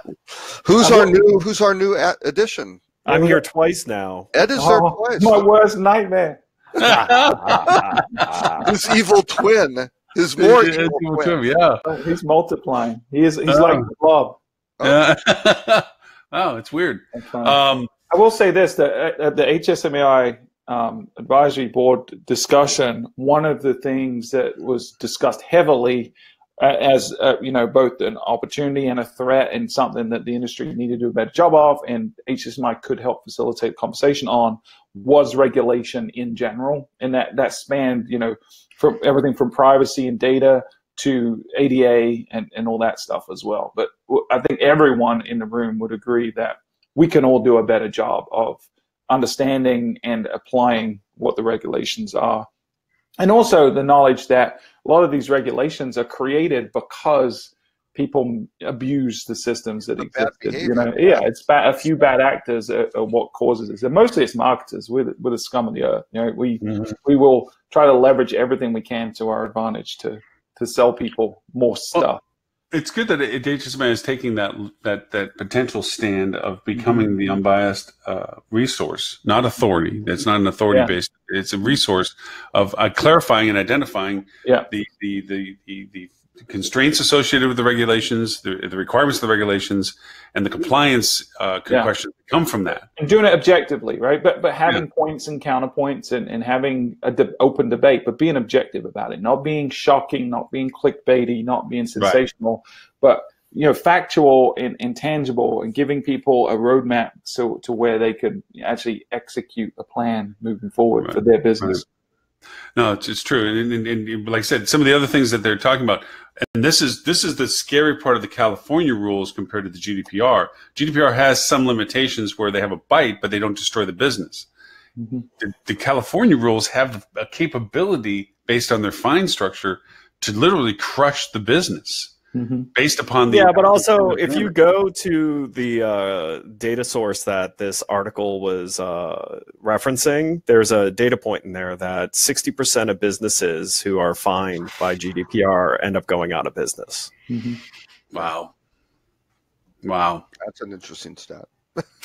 That should be a wake-up call for anybody that's running a business, and even if it's not a publicly traded business. I mean, first off, publicly traded business should have shored up, walled up, and put a lock on this stuff long ago, when this was even before GDPR came full compliance requirements, back May of last year. Could we get them to put a GDPR penalty on the IRS? What's the IRS doing with it'll fall into I want to know what they're doing with my data. Actually, I think the IRS is really tight with their they don't have a lot of breaches, but they don't have a right to be forgotten. I want to be forgotten by the IRS. And I think actually that's the core. If you want to bring it down to an actual essence of both intents, is that there should be a right to be forgotten. There should be that capability of itemized data that you can isolate based on the individual who requests, I want you to forget my data. That's I think the most key element to this process. And in order to be able to do that, extract it from all the sources that you gathered it from, and have it in a source that you can identify to be able to remove it is very hard. It's not, you forget how many email lists you get from different things that justify your existence in communication, and who has access to those, and where is it stored? How is it stored? All these questions are GDPR and now California law, And it's only going to get more complicated because, again, since Tim isn't on, when you invent the ship, you invent the shipwreck. This is a challenge. The right to be forgotten. What if those are pretty nasty criminal types, and they just go, well, let's just go erase all of this stuff. I want all the evidence of whatever gone, right? That's what I think will be more likely to happen, and will be a more interesting shoot moment for these politicians, is when they realize that they all violate existing privacy laws with the way that they email their crap. And their campaign, there's no way their campaign is following the regulation the way it's at all. At all. They are, and the more advanced ones are they're the Lauren Grays of pushing the envelope on new methods and techniques. If you pay real close attention to it, unsubscribe from one. Yeah. And then a different super PAC will start emailing you. Oh yeah, absolutely. Well, I mean, if you look at, right now, I mean, because I know this, you can go into your voting registration for your area and you can get a list based on party affiliation of emails of people that are listed as registered under a certain party affiliation for the purpose and intent of political distribution. You can do that. Any citizen can do that. And to your point, Robert, as soon as they say no to me under the auspices of what I've contacted you on, I just have to create another identity to reach out to you again for the exact same purpose of what I did for the first one, but under a different name. That is so antiquated in what because you're actually mailing addresses, and so you can append those. I mean, that was one easy way to do it, is just take addresses and then append them, and then you got a localized. You made me want to go put some seed names into some big databases and see what happens. That would be interesting. Yeah. Yeah. So, I mean, that has to get all updated too, because right now it is completely open to just, there's your point. Oh, you don't like it under this name? Well, let me pick another name and send it to you. Same stuff. And with the super PACs where there is no transparency on who's funding this and behind it, and you have super PACs funding other Koch brothers, every single one of them. Both sides of the issues. Listen, here's the thing, right? I think if we look at how businesses have evolved, right, we've all had to get better on the HR side, right? There's certain regulations related to personnel and non-discrimination and things that there's usually someone in almost every company now over a certain size that is a pseudo expert or a full expert in that domain on those regulations.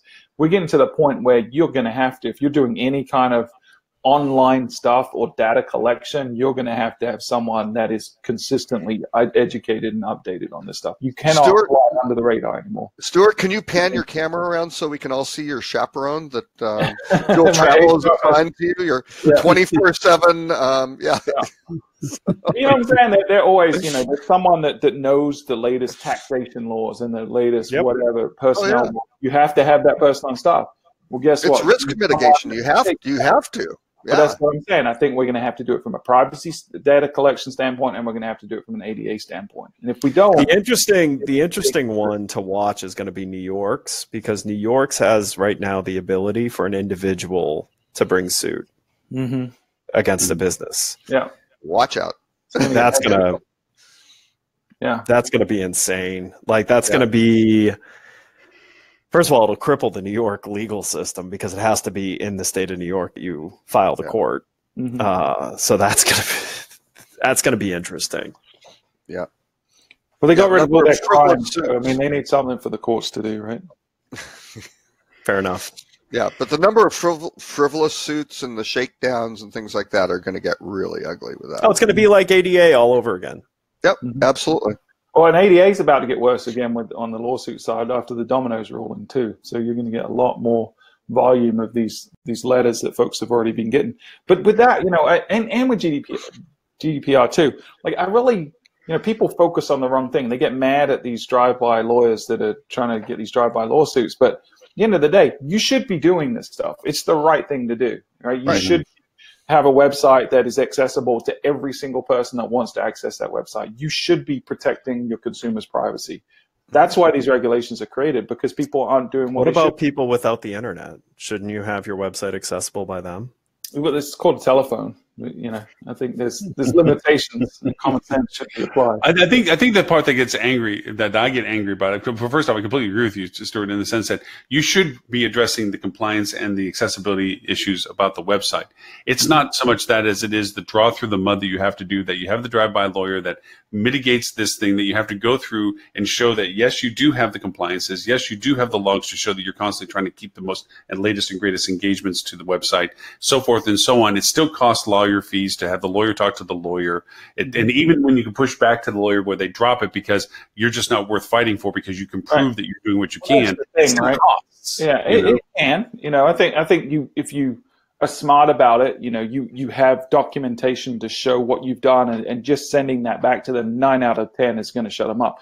They're looking for the lower hanging fruit. They're trying to exploit people that have been lazy and haven't done what they should have been doing. So, I think if you ask them, they're doing a service. What's that? If you ask them, they're doing a service. Of course, if you are themselves. Yeah, the bank manager would say the same thing. Yeah. All right. With that in mind, I mean, we can do one of two things. I don't know what time constraints everyone has for this, but there is a interesting conversation we can have over the rut row, because There Facebook always Watch, is. I mean, the Facebook Watch, I've tried hard to think that I could try to push enough traffic interest to get into Facebook Watch, but alas, I am not there. It is a hard medium. You are not the Lauren Gray they are looking for. I am not the Lauren Gray that they're looking for. No. You have to consolidate all the 80 other feeds into one thing, and then maybe if I gathered every piece of traffic Facebook's I've model, ever owned in my life and put it on one burst, I might be able to get up there for a brief moment. But it is an interesting venue as to what Facebook's trying to do in competition, because they already have, with their Facebook Live and so forth, they already are fighting a lot of the YouTube engagement stuff, but now, more so with the Facebook Watch, dedicating a channel availability to it, dedicating content to it. They're really trying to push the YouTube TV. They actually have an interesting relationship with some college football too. Like their Conference USA, a certain percentage of their games are exclusively on Facebook. On Facebook Watch, yeah. Yeah. Can I just say it's the stupidest name ever? Conference USA? No. No. Facebook Watch. Facebook Watch? Yeah. Makes me think that because it doesn't tell time. Watch. Yeah. Stuart tried to buy one. Yeah. He's like, yeah. I tried to put it. How do I wear this Facebook Watch? Yeah. It wouldn't fit on my wrist. Didn't take my pulse, my blood pressure, anything like that. It was terrible. But it did show you a funny compilation of cats. Yeah. That's pretty much all I need. So, given the fact that we kind of paused on this, but do you trust that? Is Facebook the best venue for that? They connect a lot of people. I don't know, and they're going very, very interactive, right? This is the how thing. do you optimize engagement, right? The thing they have that is a slight advantage to YouTube is they are already a network where most people spend their time. Mm-hmm. So if they make moves to make it a better experience to share a Facebook Watch video than a YouTube video, then they're going to go quick on this. Yeah. You know that I tried new things when I can at time to time, and we actually have it. I always thought you were kind of a late adopter. Late adopter. Kind of. I want to see everybody else do it before I decide to jump in with anything. Yeah, painfully early adopter. Yeah. So I bleeding edge at best. So I try. I've done the channels where when Roku opened up channels, and I've done channels for Facebook when they opened it up, Apple when they opened up Apple channels and so forth. Because that meant, oh wow, I saw this new Horizon Apple TV. You can download these. I remember how excited you were about us being on Apple TV. Excited about waiting for that train to show up as I sit at the train station of life. And it's still out there. But the thing is that so too is 50,000 other people that did the same thing. They turned into this blast of stuff.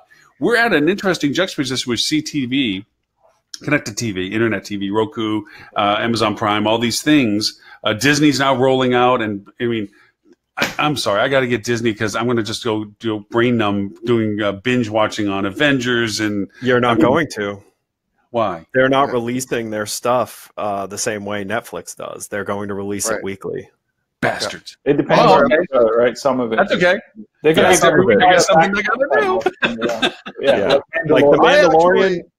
Which I actually think is smart because I look at how my wife and I watch TV, and at any given time we can max handle about 5 shows. Mm-hmm. So now if I'm having to make 1 or possibly 2 of those slots a Disney show on that service, it's very smart versus just cramming it in and staying up late one night and watching it all. And they're going to try to capitalize on the kind of Game of Thrones event stuff, right, where people would talk about each episode and then speculate in between each episode, and franchises like Star Wars and Marvel are geared for that, right? Because you've got a bunch of nerds with a bunch of opinions and a bunch of free media that is just going to chatter about it in between episodes. Right.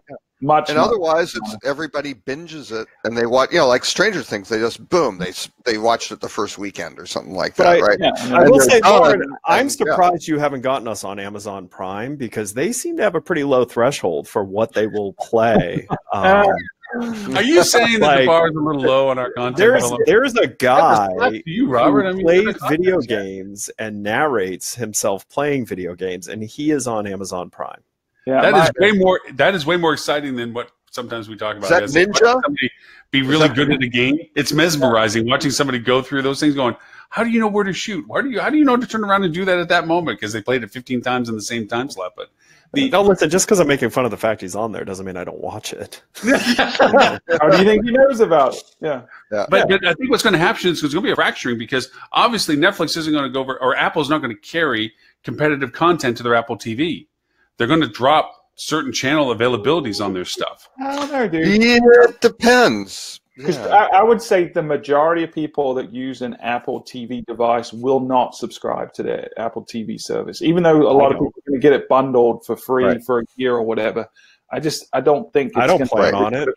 The stuff they're producing is not interesting to me. I'm not interested at all, right? Apple Arcade or the Apple TV. I tried Apple Arcade. It's a disappointment because there's no real console quality games. It's all basically iPhone games. Right.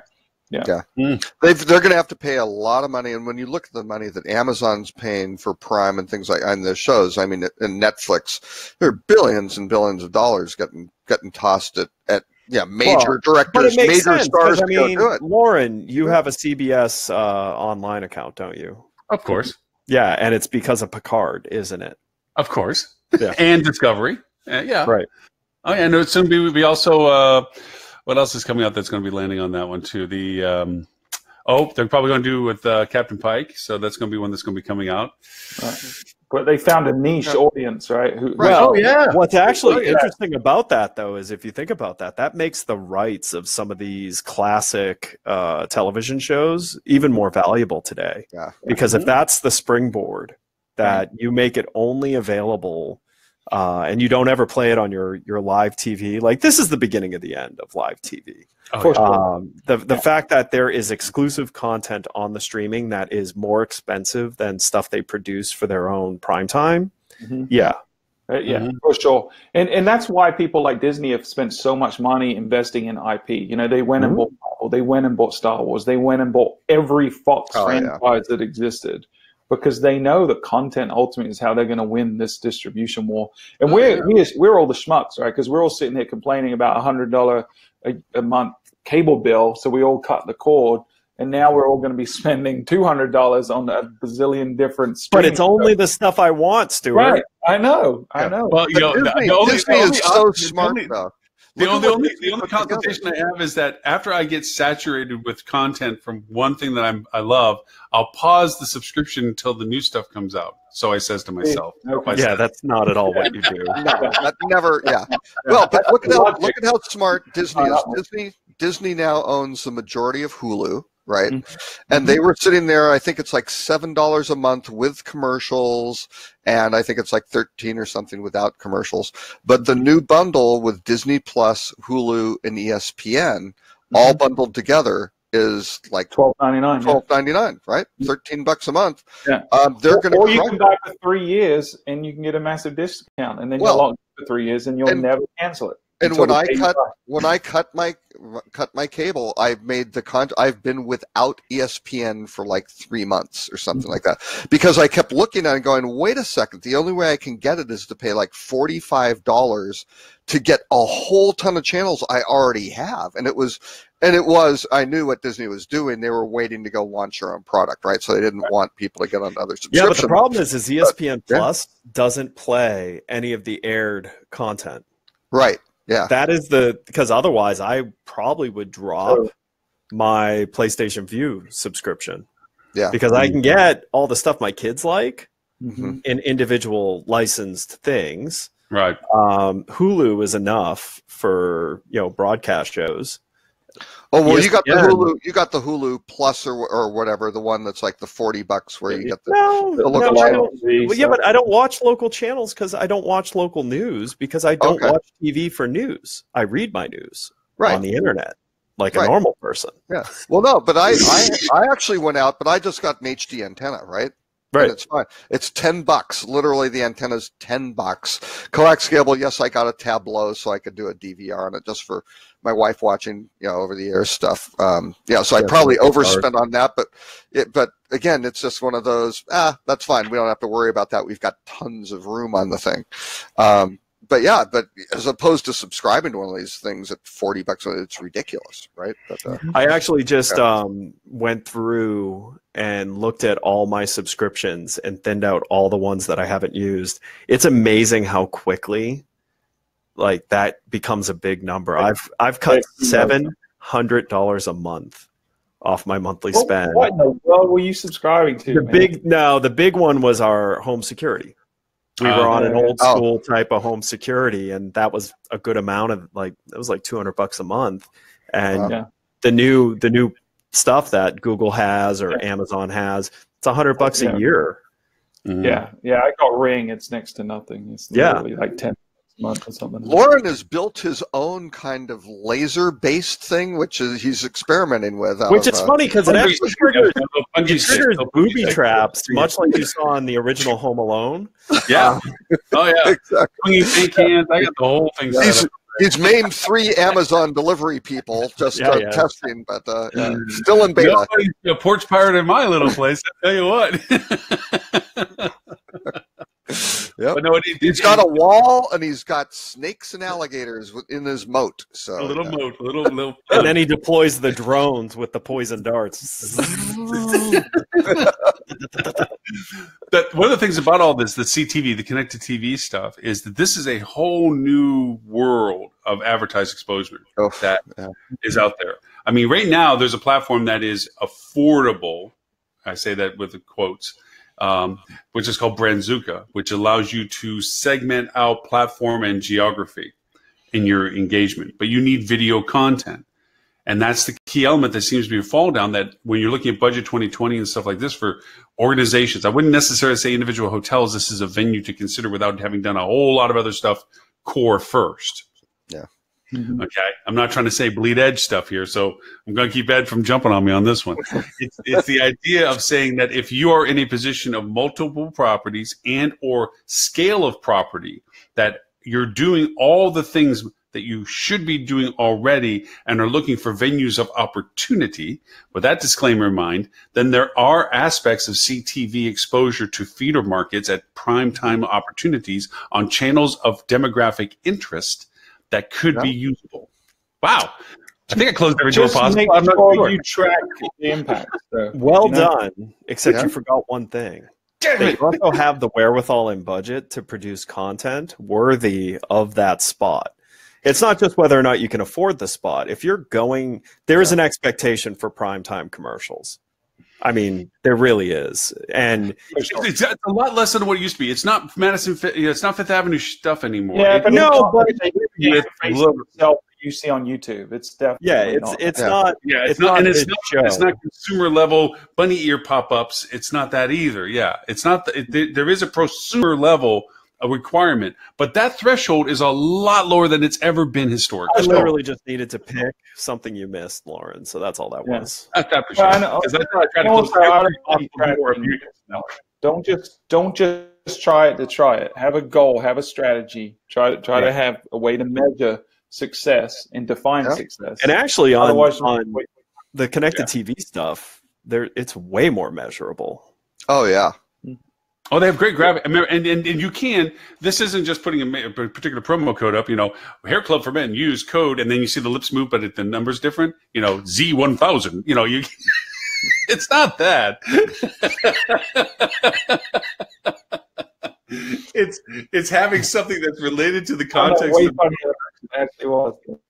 That just gave me a vision in my head of Stuart doing a slap chop style infomercial for one of the Myrtle Beach properties that they work with. Hey, check it out. We've got a lazy river. Yeah, be like a bad Chinese translation movie. Yes, you kill my brother. But okay, a little interesting. The all the airlines do their little Tuesday offers with their discounted fares and things like that. And people may wonder, where did that start? That started on closed circuit TV for the Las Colinas cable vision thing, which was a small little group and, generally gated, kind of a gated community where I think the VP of marketing for American Airlines, and they just tested and they went, wow, look at this works. Because it was super measurable, and then they did a bunch of testing on that, on literally the CCTV stuff, and then rolled it out. And again, that was pre-internet, right? And then rolled it out to be an email-based campaign. Also, too, given whatever the hotel is doing for their in-house media, most hotels are still burdened with excessive internal electronics that were sold to them by an entity that gave them their own channel for distribution. Not as many hotels yet have converted over to, I'm just going to buy it from a generalized source and feed that. So there's a lot of hotels out there that have the capability of internalizing their own content. This is a longer tail thing, but go out into your market and create content and find content from those in the market that you want relationships with, and aggregate that. The magic number out of that, and this was off of, I got this out of high tech when I was running around with you, Stuart, going to the TV places that still showed up, was 22 minutes. If you can generate 22 minutes of non-repetitive content, because after 22 minutes, most people don't want to watch whatever it is you're talking about because they get numb to all this stuff. They said 22 minutes. And yet we do 3-hour shows every week. 2-hour shows. 2-hour shows. It feels like 3 hours, Lauren. That's why there's 20-minute breaks now. No. Okay, so 22 minutes of non-repetitive content that you can engage the guest that this is a familiarization process when they enter into the room. We've done that before, but it's turned into a kind of a quiet art. Very few places do it. And I told you I used to complain when I went out to Vegas, even some of the more notable, huge places have 6 channels of events for themselves where they have amazing restaurants in their venue. They have amazing things, shows and stuff. And you go to those channels and it's more information to come or coming soon. And there's nothing there. It's just blank. They didn't take the effort to put any content on it. Now, those are large examples, but even small examples, a hotel in any destination, if you have that channel, that's an optimization opportunity. And then you can create promotional codes in those offers so that if they do go to that venue that you're recommending or talking about for dinner or whatever have you, they get a discount and the venue sees that it was a reasonable relationship to have created with you to give you that content because you're driving business to them.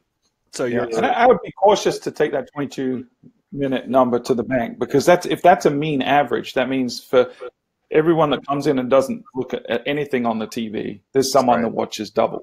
So I think 22 minutes shouldn't be your hard and fast. Well, no, and a lot of times it's on and it's just running and they haven't changed channel. So who knows?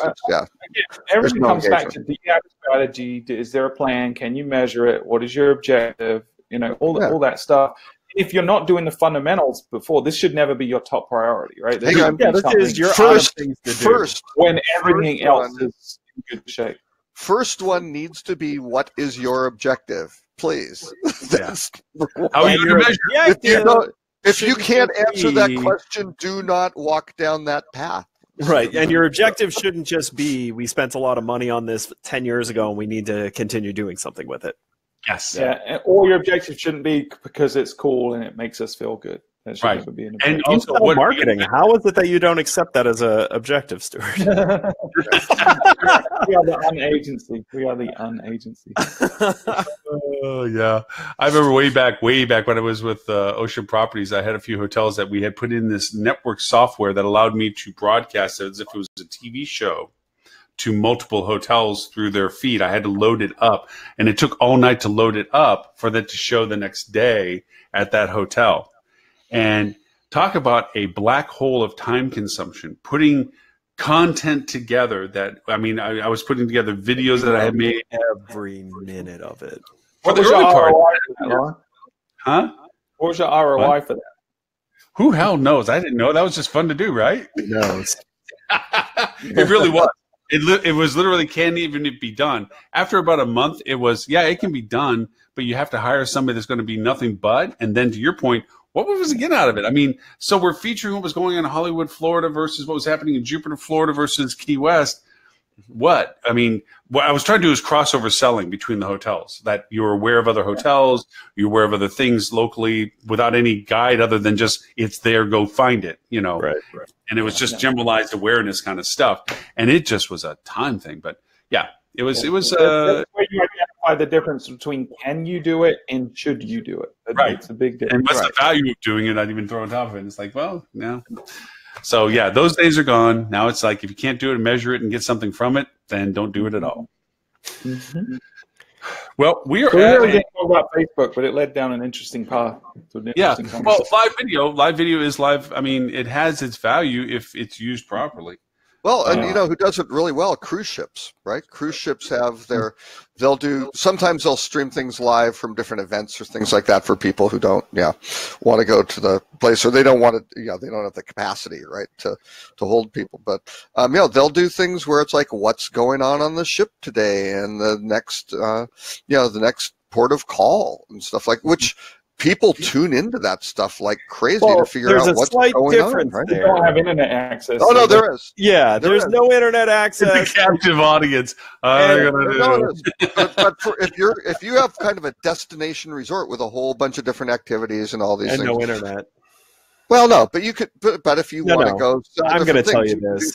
I am almost willing to guarantee that the majority of people who are looking for content like that are not waiting around on your TV to see if you built content that they find interesting. They're going to go on the internet to get the answer immediately that they're probably. Oh no! What I'm saying is, if you have a channel that's sitting there where people are coming in, and the resort, and you have it, and you have a cycle of, hey, we talk about golf on Tuesdays or whatever, and you have enough things where you can. It's not just a 22-minute thing that repeats every 22 minutes the same every day, which does it. But if you wind up having things where it's maybe useful or relevant to what's going on for that season or that day or what's going on. That could be helpful, but that's a cost, right? That you've got to maintain. Well, and actually, if you're going to build that content, don't just lock it in that silo. Put it on YouTube. Oh no, absolutely. Oh, you have to make this is multiple use and everywhere. Everywhere that you possibly can get value proposition for the content. Oh, but then by that time, the time people get to your TV, they've already seen it. So should you put it on the TV? Yes. That's right. Yes. See what I did there? Because you don't know where they're going to consume it. You don't know if they did see it on your website, or they get it out of a content piece, or they got it out of a referral. It can be anywhere at any time for anything. But the idea, the reason why I bring some of this up is that a couple of the other articles that you pointed up, Robert, are kind of like, we've been saying this for years, and now people are saying it in harmony where, well, you should combine your marketing data with your revenue strategies to determine your best process. Yeah, that's been the convergence conversation for 4 years now. How is it still in a news piece that we're still talking about the need to do it rather than the usabilities and functionalities? Well, because there's still, like Stuart said earlier, the industry is still challenged with PCI compliance. And how old is that? PCI compliance is old enough to drink. Yeah. Yeah, that's right. True. That's a good point. It is a shame that we still have to fight these long conversations because it is just a slow process. It's not a shame because if we didn't have these things, we wouldn't have this show. Oh gosh, no, we'd have bleeding. Exactly. There you go. We would talk about cool tools and stuff. Cool tools. You've been dying for that segment to come back. I want that cool tool to come back. I'm going to throw it in my podcast. I'm just going to say, you know what? I'm not bringing it on the show. I'm just going to throw it in the podcast. One tool a week. God knows I have enough to last for 10 years. No podcast could be better than just listening to someone demo a product, right? Absolutely. They can't nothing see. Nothing says listenability like, let me tell you something you can't see. Tools. Yeah. Oh, yeah. Jingle. Oh, yeah. But I'm going to go on Fiverr. I'm going to go on Fiverr and have somebody sing it with a British accent. there you go. Well, I mean, if Australian's acceptable, you could just have Stuart do it. Well, he's a little bit more New Zealand. Yeah. Yeah, I thought New Zealand. Or South African. I'm sorry. I stand corrected. South Africa? No, yeah. But I like the one on the hotels could profit from handing off food and beverage operations, and then they went through a whole bunch of cases like, well, yeah, if you do have a celebrity chef, they better be around and stuff like that. It's like, yeah, I don't know. You can. If you aren't interested in food and beverage, don't want to do it, that's great. But boy, I think if you can do it properly and have control over it, and that you might be able to do a good job and help your customers. But no, why would you care about that? Yeah, exactly. Why would you do that? We're in the hostility industry. No, it's hospitality. That's the hostility. Hospitality is the word. Yeah, hospitality. Well, all right. Are we out of topics? Yeah, we're out of topics. I'll share a fun story with you guys then. We're out of viewers. They all left. There are always more topics. So as you guys know, we've been working on an interesting data project, one of our partners, and we've got the infrastructure all in, and the data's there, and it's really interesting. And so we had a meeting this week with them, where we were talking about how they should use this data and communicate with their stakeholders. The importance of their role in the general ecosystem of travel. And they instantly went to, no, we need to tell them that, we're taking credit for this. And I said, no, actually, what you should say is we played a role in this much of your revenue. And then have large buckets of what role you played in the subsects of that. So were you the first click in? Were you a reference point in the middle of a journey? Or were you last click? And just explain to them that each one of those are valuable. You're not taking credit for 100% because that's not how it works. This is the revenue you were present in and you played a role in.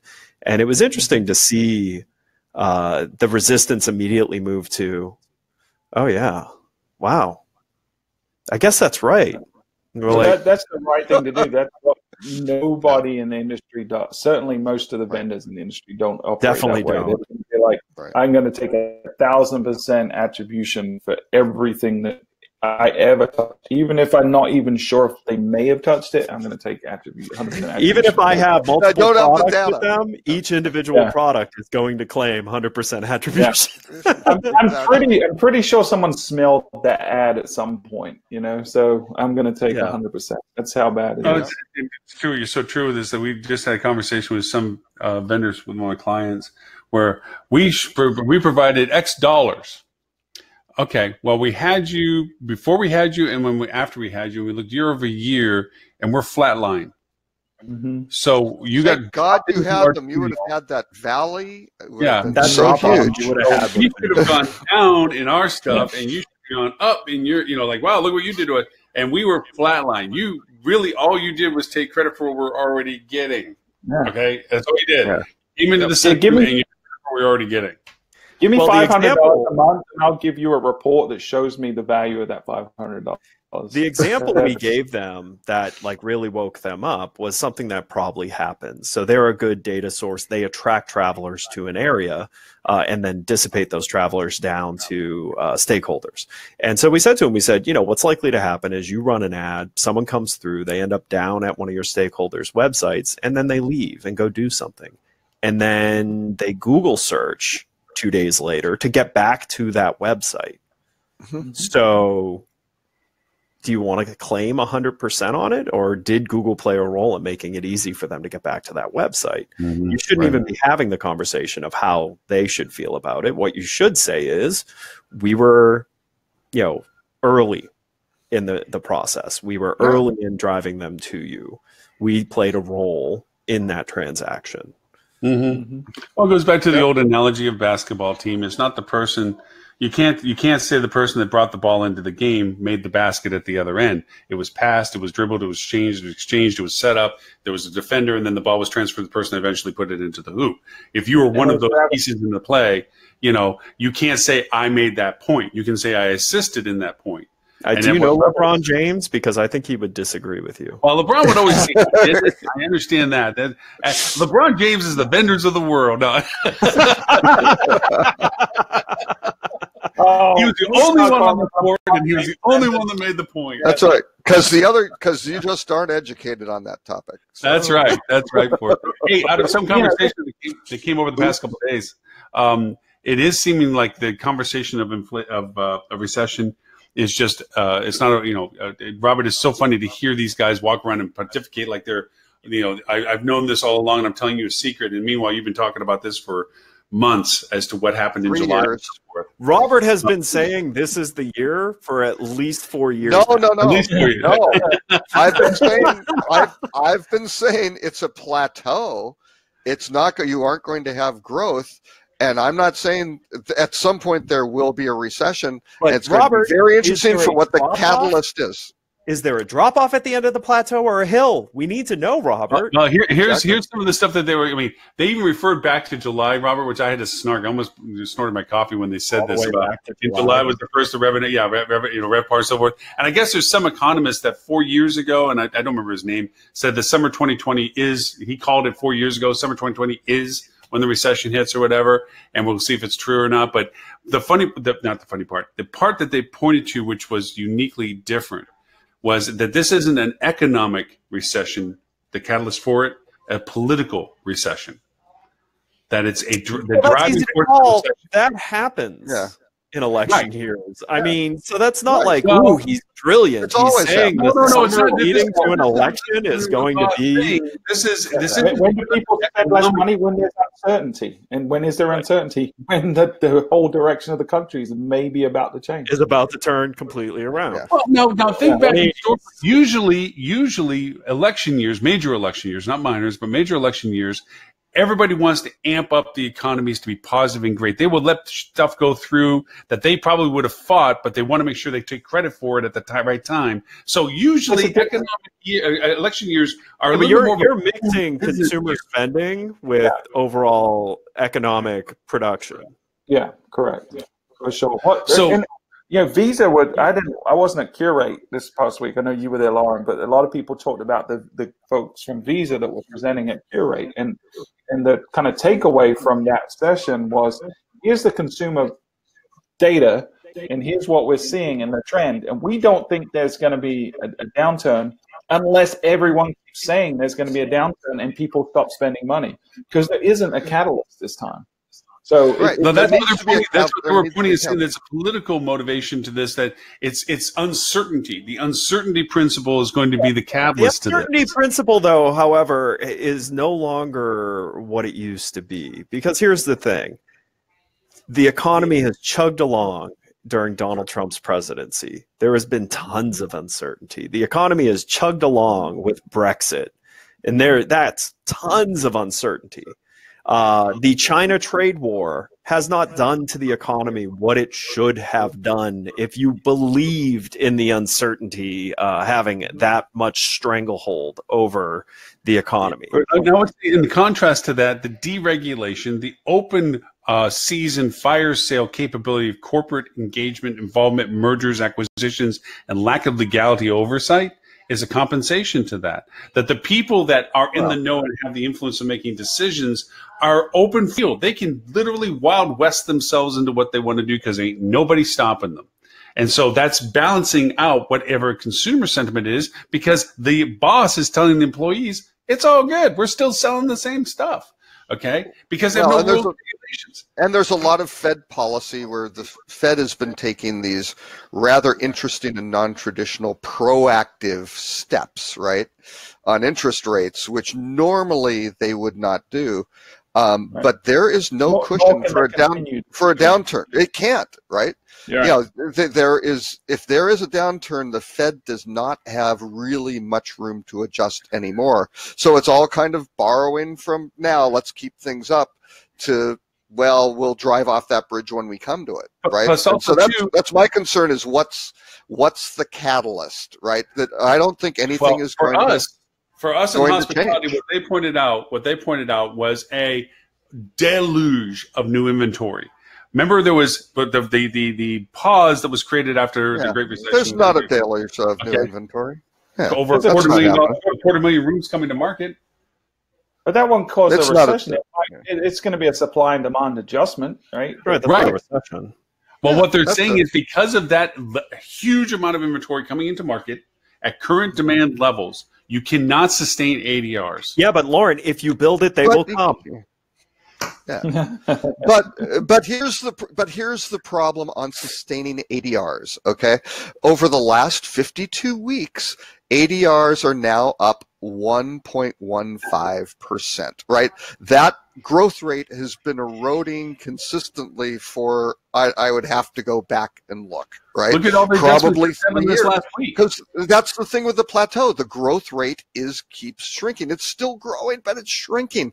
But this is the interesting one. Revenue per available room. Actually, this week or last week, first time the 52-week moving average dropped below 1% on RevPAR. So that growth, because we're in negative territory now for occupancy, right? Occupancy is down about 1/10% over the last 52 years, or the growth rate's negative, right, of 1/10%. So that's where you're getting into, and you have a very robust all-time high. Well, I shouldn't say all-time high ADRs, because another interesting stat in the weekly trends is this year. Normally week 39-ish, and it kind of depends a little bit, but week 39 is the peak ADR one for the year. It didn't make it this year. It was off, versus 2018 by about well, look at all 70 cents, which is not great. I mean, normally the year before it was 100 miss would sink a public company. Yeah. Well, but but the year before, when you start looking at these, it's like, oh, it was at 130 in 2017. In 2018, it was 137.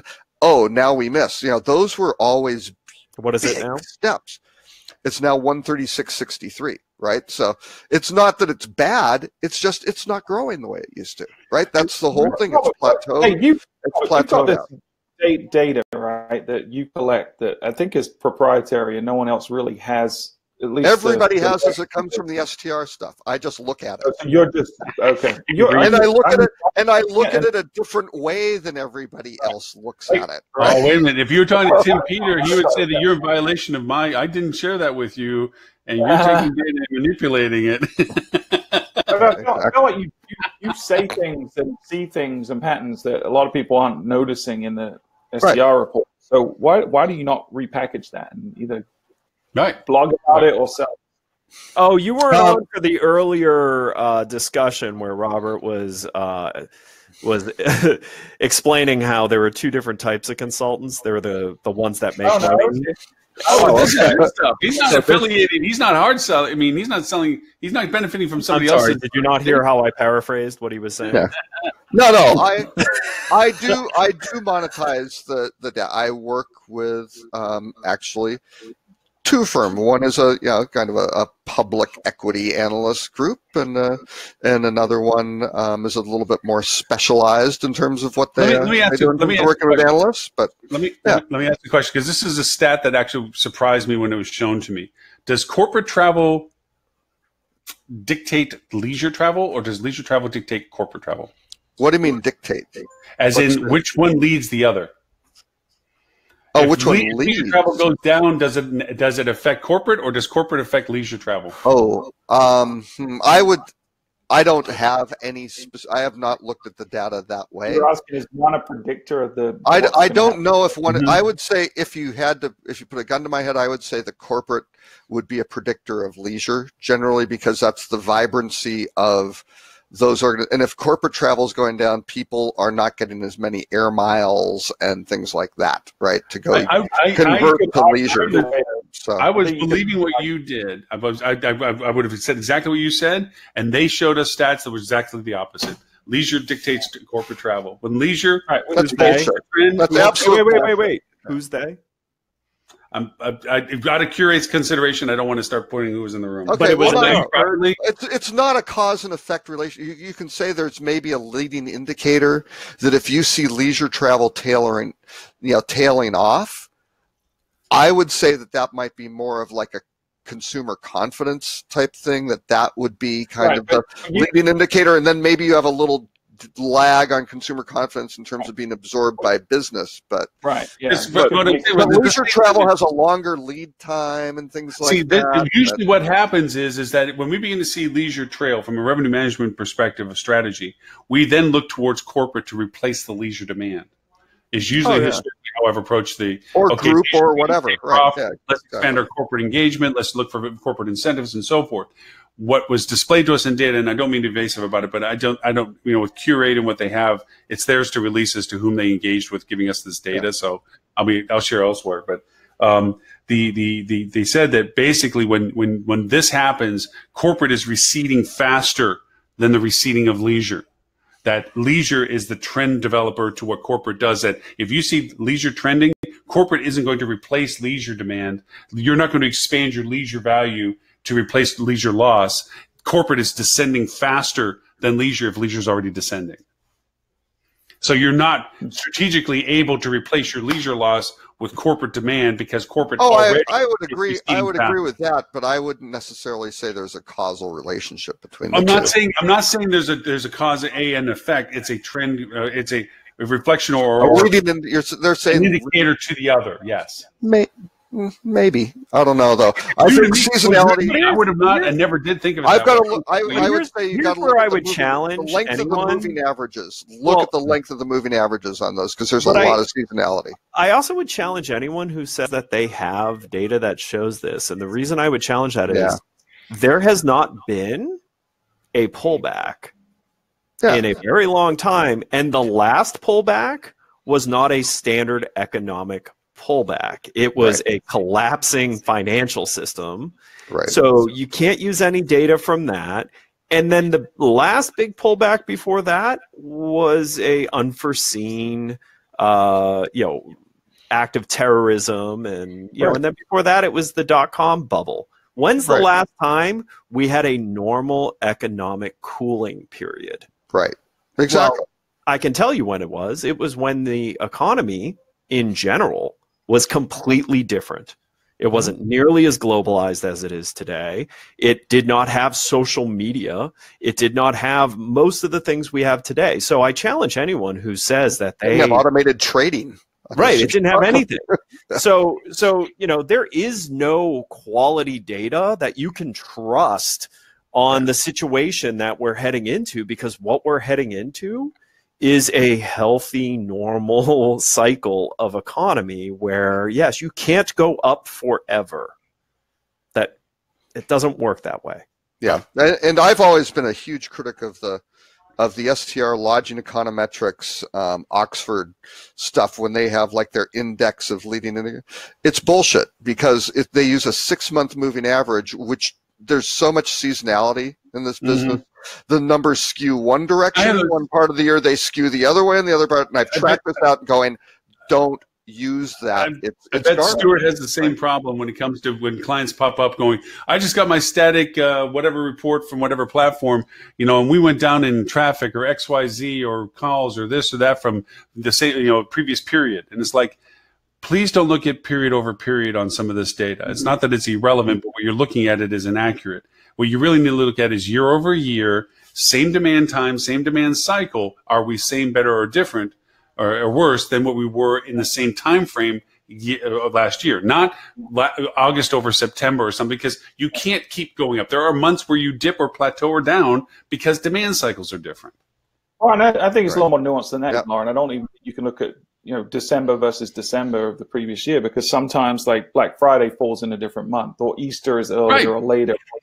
So there are certain catalysts for demand that you have. So that's the caveat too. If you see a difference in number, you then need to go understand why there's a difference in number. Yeah. Right. Yeah. Right. I agree with Ed in terms of there's a lot of people predicting the downturn because of things in the past that may have led to a downturn. Like the inversion of the yield curve is one that a lot of economists talk about, right? Where the value of short-term versus long-term investments in the bonds is switching to what it is typically. And if it does that for more than 3 months in a row, typically a recession follows within the next 12 months. That's probably not going to happen this time, because why it inverted is different than why it inverted before. So I think we're all speculating, we're all dealing with unknowns. And the problem is the more we talk about it on this show, at conferences, over at the bar with our families, the more likely it is to become a self-fulfilling prophecy. This is why I go to everyone and tell them there's nothing but growth on the horizon. Are you the guy out of National Lampoon's Animal House? Was it the guy that was like, "Remain calm"? Remember, he was Remain calm. Kevin Bacon. Kevin Bacon. He was out there. Remain calm. Everybody remain calm. We all need to remain calm. All right. Yeah. It feels like we're running out of gas here. I hate the Animal House movie. Just for the record, the fraternity that I was in, Animal House messed up our toga party, which was much wilder than the Animal House toga party. All other Untold Tales by Robert Cole. But yes, that movie screwed up the toga party. So okay, no, that's all right. The movie. I'm surprised your toga parties were any good during Prohibition. Yeah. actually, the toga party started in the 50s, I believe. So yeah, it was a great tradition. The genre. Well, mine was remember the Tom Cruise movie Cocktails, where they were flipping bottles and all that stuff. Yeah. Well, I was used to do that as a bartender until the damn movie came out, and the first girl to come and go, "Oh, it's just like the movie." I'm like, "Oh, that's it. We're done." Yeah, exactly. Oh well, gentlemen, we are. Well, I wouldn't say way over time, because what is way over time when it comes to the show? But we are past our normal time on the show. I got to thank you.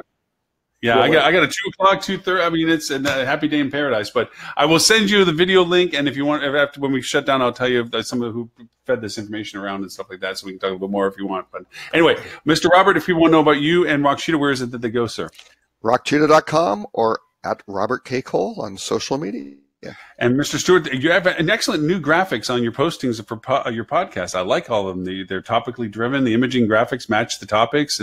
You're getting slick. I think you're dedicating yourself to the purpose of the podcast. Yeah, we have a very talented designer on staff that has started doing more of that stuff for us, like internal marketing. You know, one of the things that's weird about Fuel is we don't have any internal marketing staff, period. Like all our marketing folks are busy working on clients. So we're kind of like the cobbler's kids without shoes. So we're making a little more of a concerted effort to polish our stuff beyond just doing the podcast. So we, stay tuned for more to come from Fuel. It looks good. It looks good. Mm-hmm. Thank you. Where is it they can find you and your podcast, sir? Yeah, so the mothership is fueltravel.com. You can find out anything you want to about there. We're actually in the process of putting on the homepage there, because we from time to time produce different downloads like leisure travel studies, and we did a technology study last year with Flip2 and Stay in Touch. So we usually promote those as one-off kind of events, but we realize that people still want them after the fact. So we're putting a bunch of new downloads on the homepage, launched a bunch of new case studies based on the entries we put to the Adrian Award. So we're just upping our marketing game a little bit. Wow. But if you really want to learn more about Fuel in general, the best place to do that is to listen to the Fuel Hotel Marketing Podcast, because it's fun and amazing, and you will learn lots. And then if you want to see me, I'll be speaking at the Direct Booking Summit next week. So if anyone's going to that in Miami, then come and say hello and buy me a beer, or I'll buy a beer. One of the two. I'll be drinking either way, whether you buy or either way, whether you buy them on or you buy them someone. Mr. Ed, if you want to know about you or Flip2, where they can find you, sir? You can find Flip2 at flip.to. You can find me at Edward StOnge. You can learn about Flip2 on the Fuel podcast. Thanks for that, Stuart. Frito, that's what we call you on the Hey, you know what? I've been meaning to tell you, we got an inbound. I heard about you guys on the Full podcast. Wow. Full podcast? Full? Wow. F-O-O-L or F-U-L-L? F-U-L. Full. Oh, man, I wish it was F-O-O-L. That would have been great. So, Stuart, I got to tell you real quick before we jump off. So I went over and I started listening to the podcast through my watch when I work out, rather than having to carry my phone around, which is one less thing to walk around the workout place with, right? Because I got the earbuds and I got this now. Well, I forgot to change the speed on it. I usually listen to you at 1.5 speed. I'm used to the quick, snappy, bing, bing, bing. When I start listening to you in normal speed, I'm like, wow, they're talking really slow. It completely changed how he feels about the product. It is. All of a sudden, I'm like, man, this is boring shit. No, these guys are so on it. They're so quick with it. It's like, no, we take 30 seconds. It just sounds like 10 seconds when you listen to it. That's what it is. That's what it is. All right. With that, gentlemen, thank you very, very much. Next week's show, 220. Oh, yeah. yes. Where can people find you, Lauren? Currently now, but soon to change on where the show's going to be housed and homed because I'm working on it. But currently it's at hospitalitydigitalmarketing.com/live. Look for show number 219 for the replay of this broadcast and all the previous 218 if you want to go look for them. And we'll have Mr. Robert's well-curated list on the hyperlink forward as well. So if you're for the topics that we did cover and those that we may have not stepped on, they're there to be seen as well. So with that in mind, till 11:30 Eastern, 10:30 Central U.S. time. And for those that listen to this replay in APAC or EU, to your scheduled times on now Tuesdays. I found that putting it later in the week allows people to sign up to join it. There is designated times that you'll see on the postings on the Facebook Live or Facebook pages for HSMA APAC and EU that you'll see their times for those. Usually it's around 11:30 Sydney and 11:30 London time for Tuesdays. So anyways, with that in mind, thank you all, gentlemen, and we will talk to you hopefully this upcoming Friday for show 220. Excellent. Oh.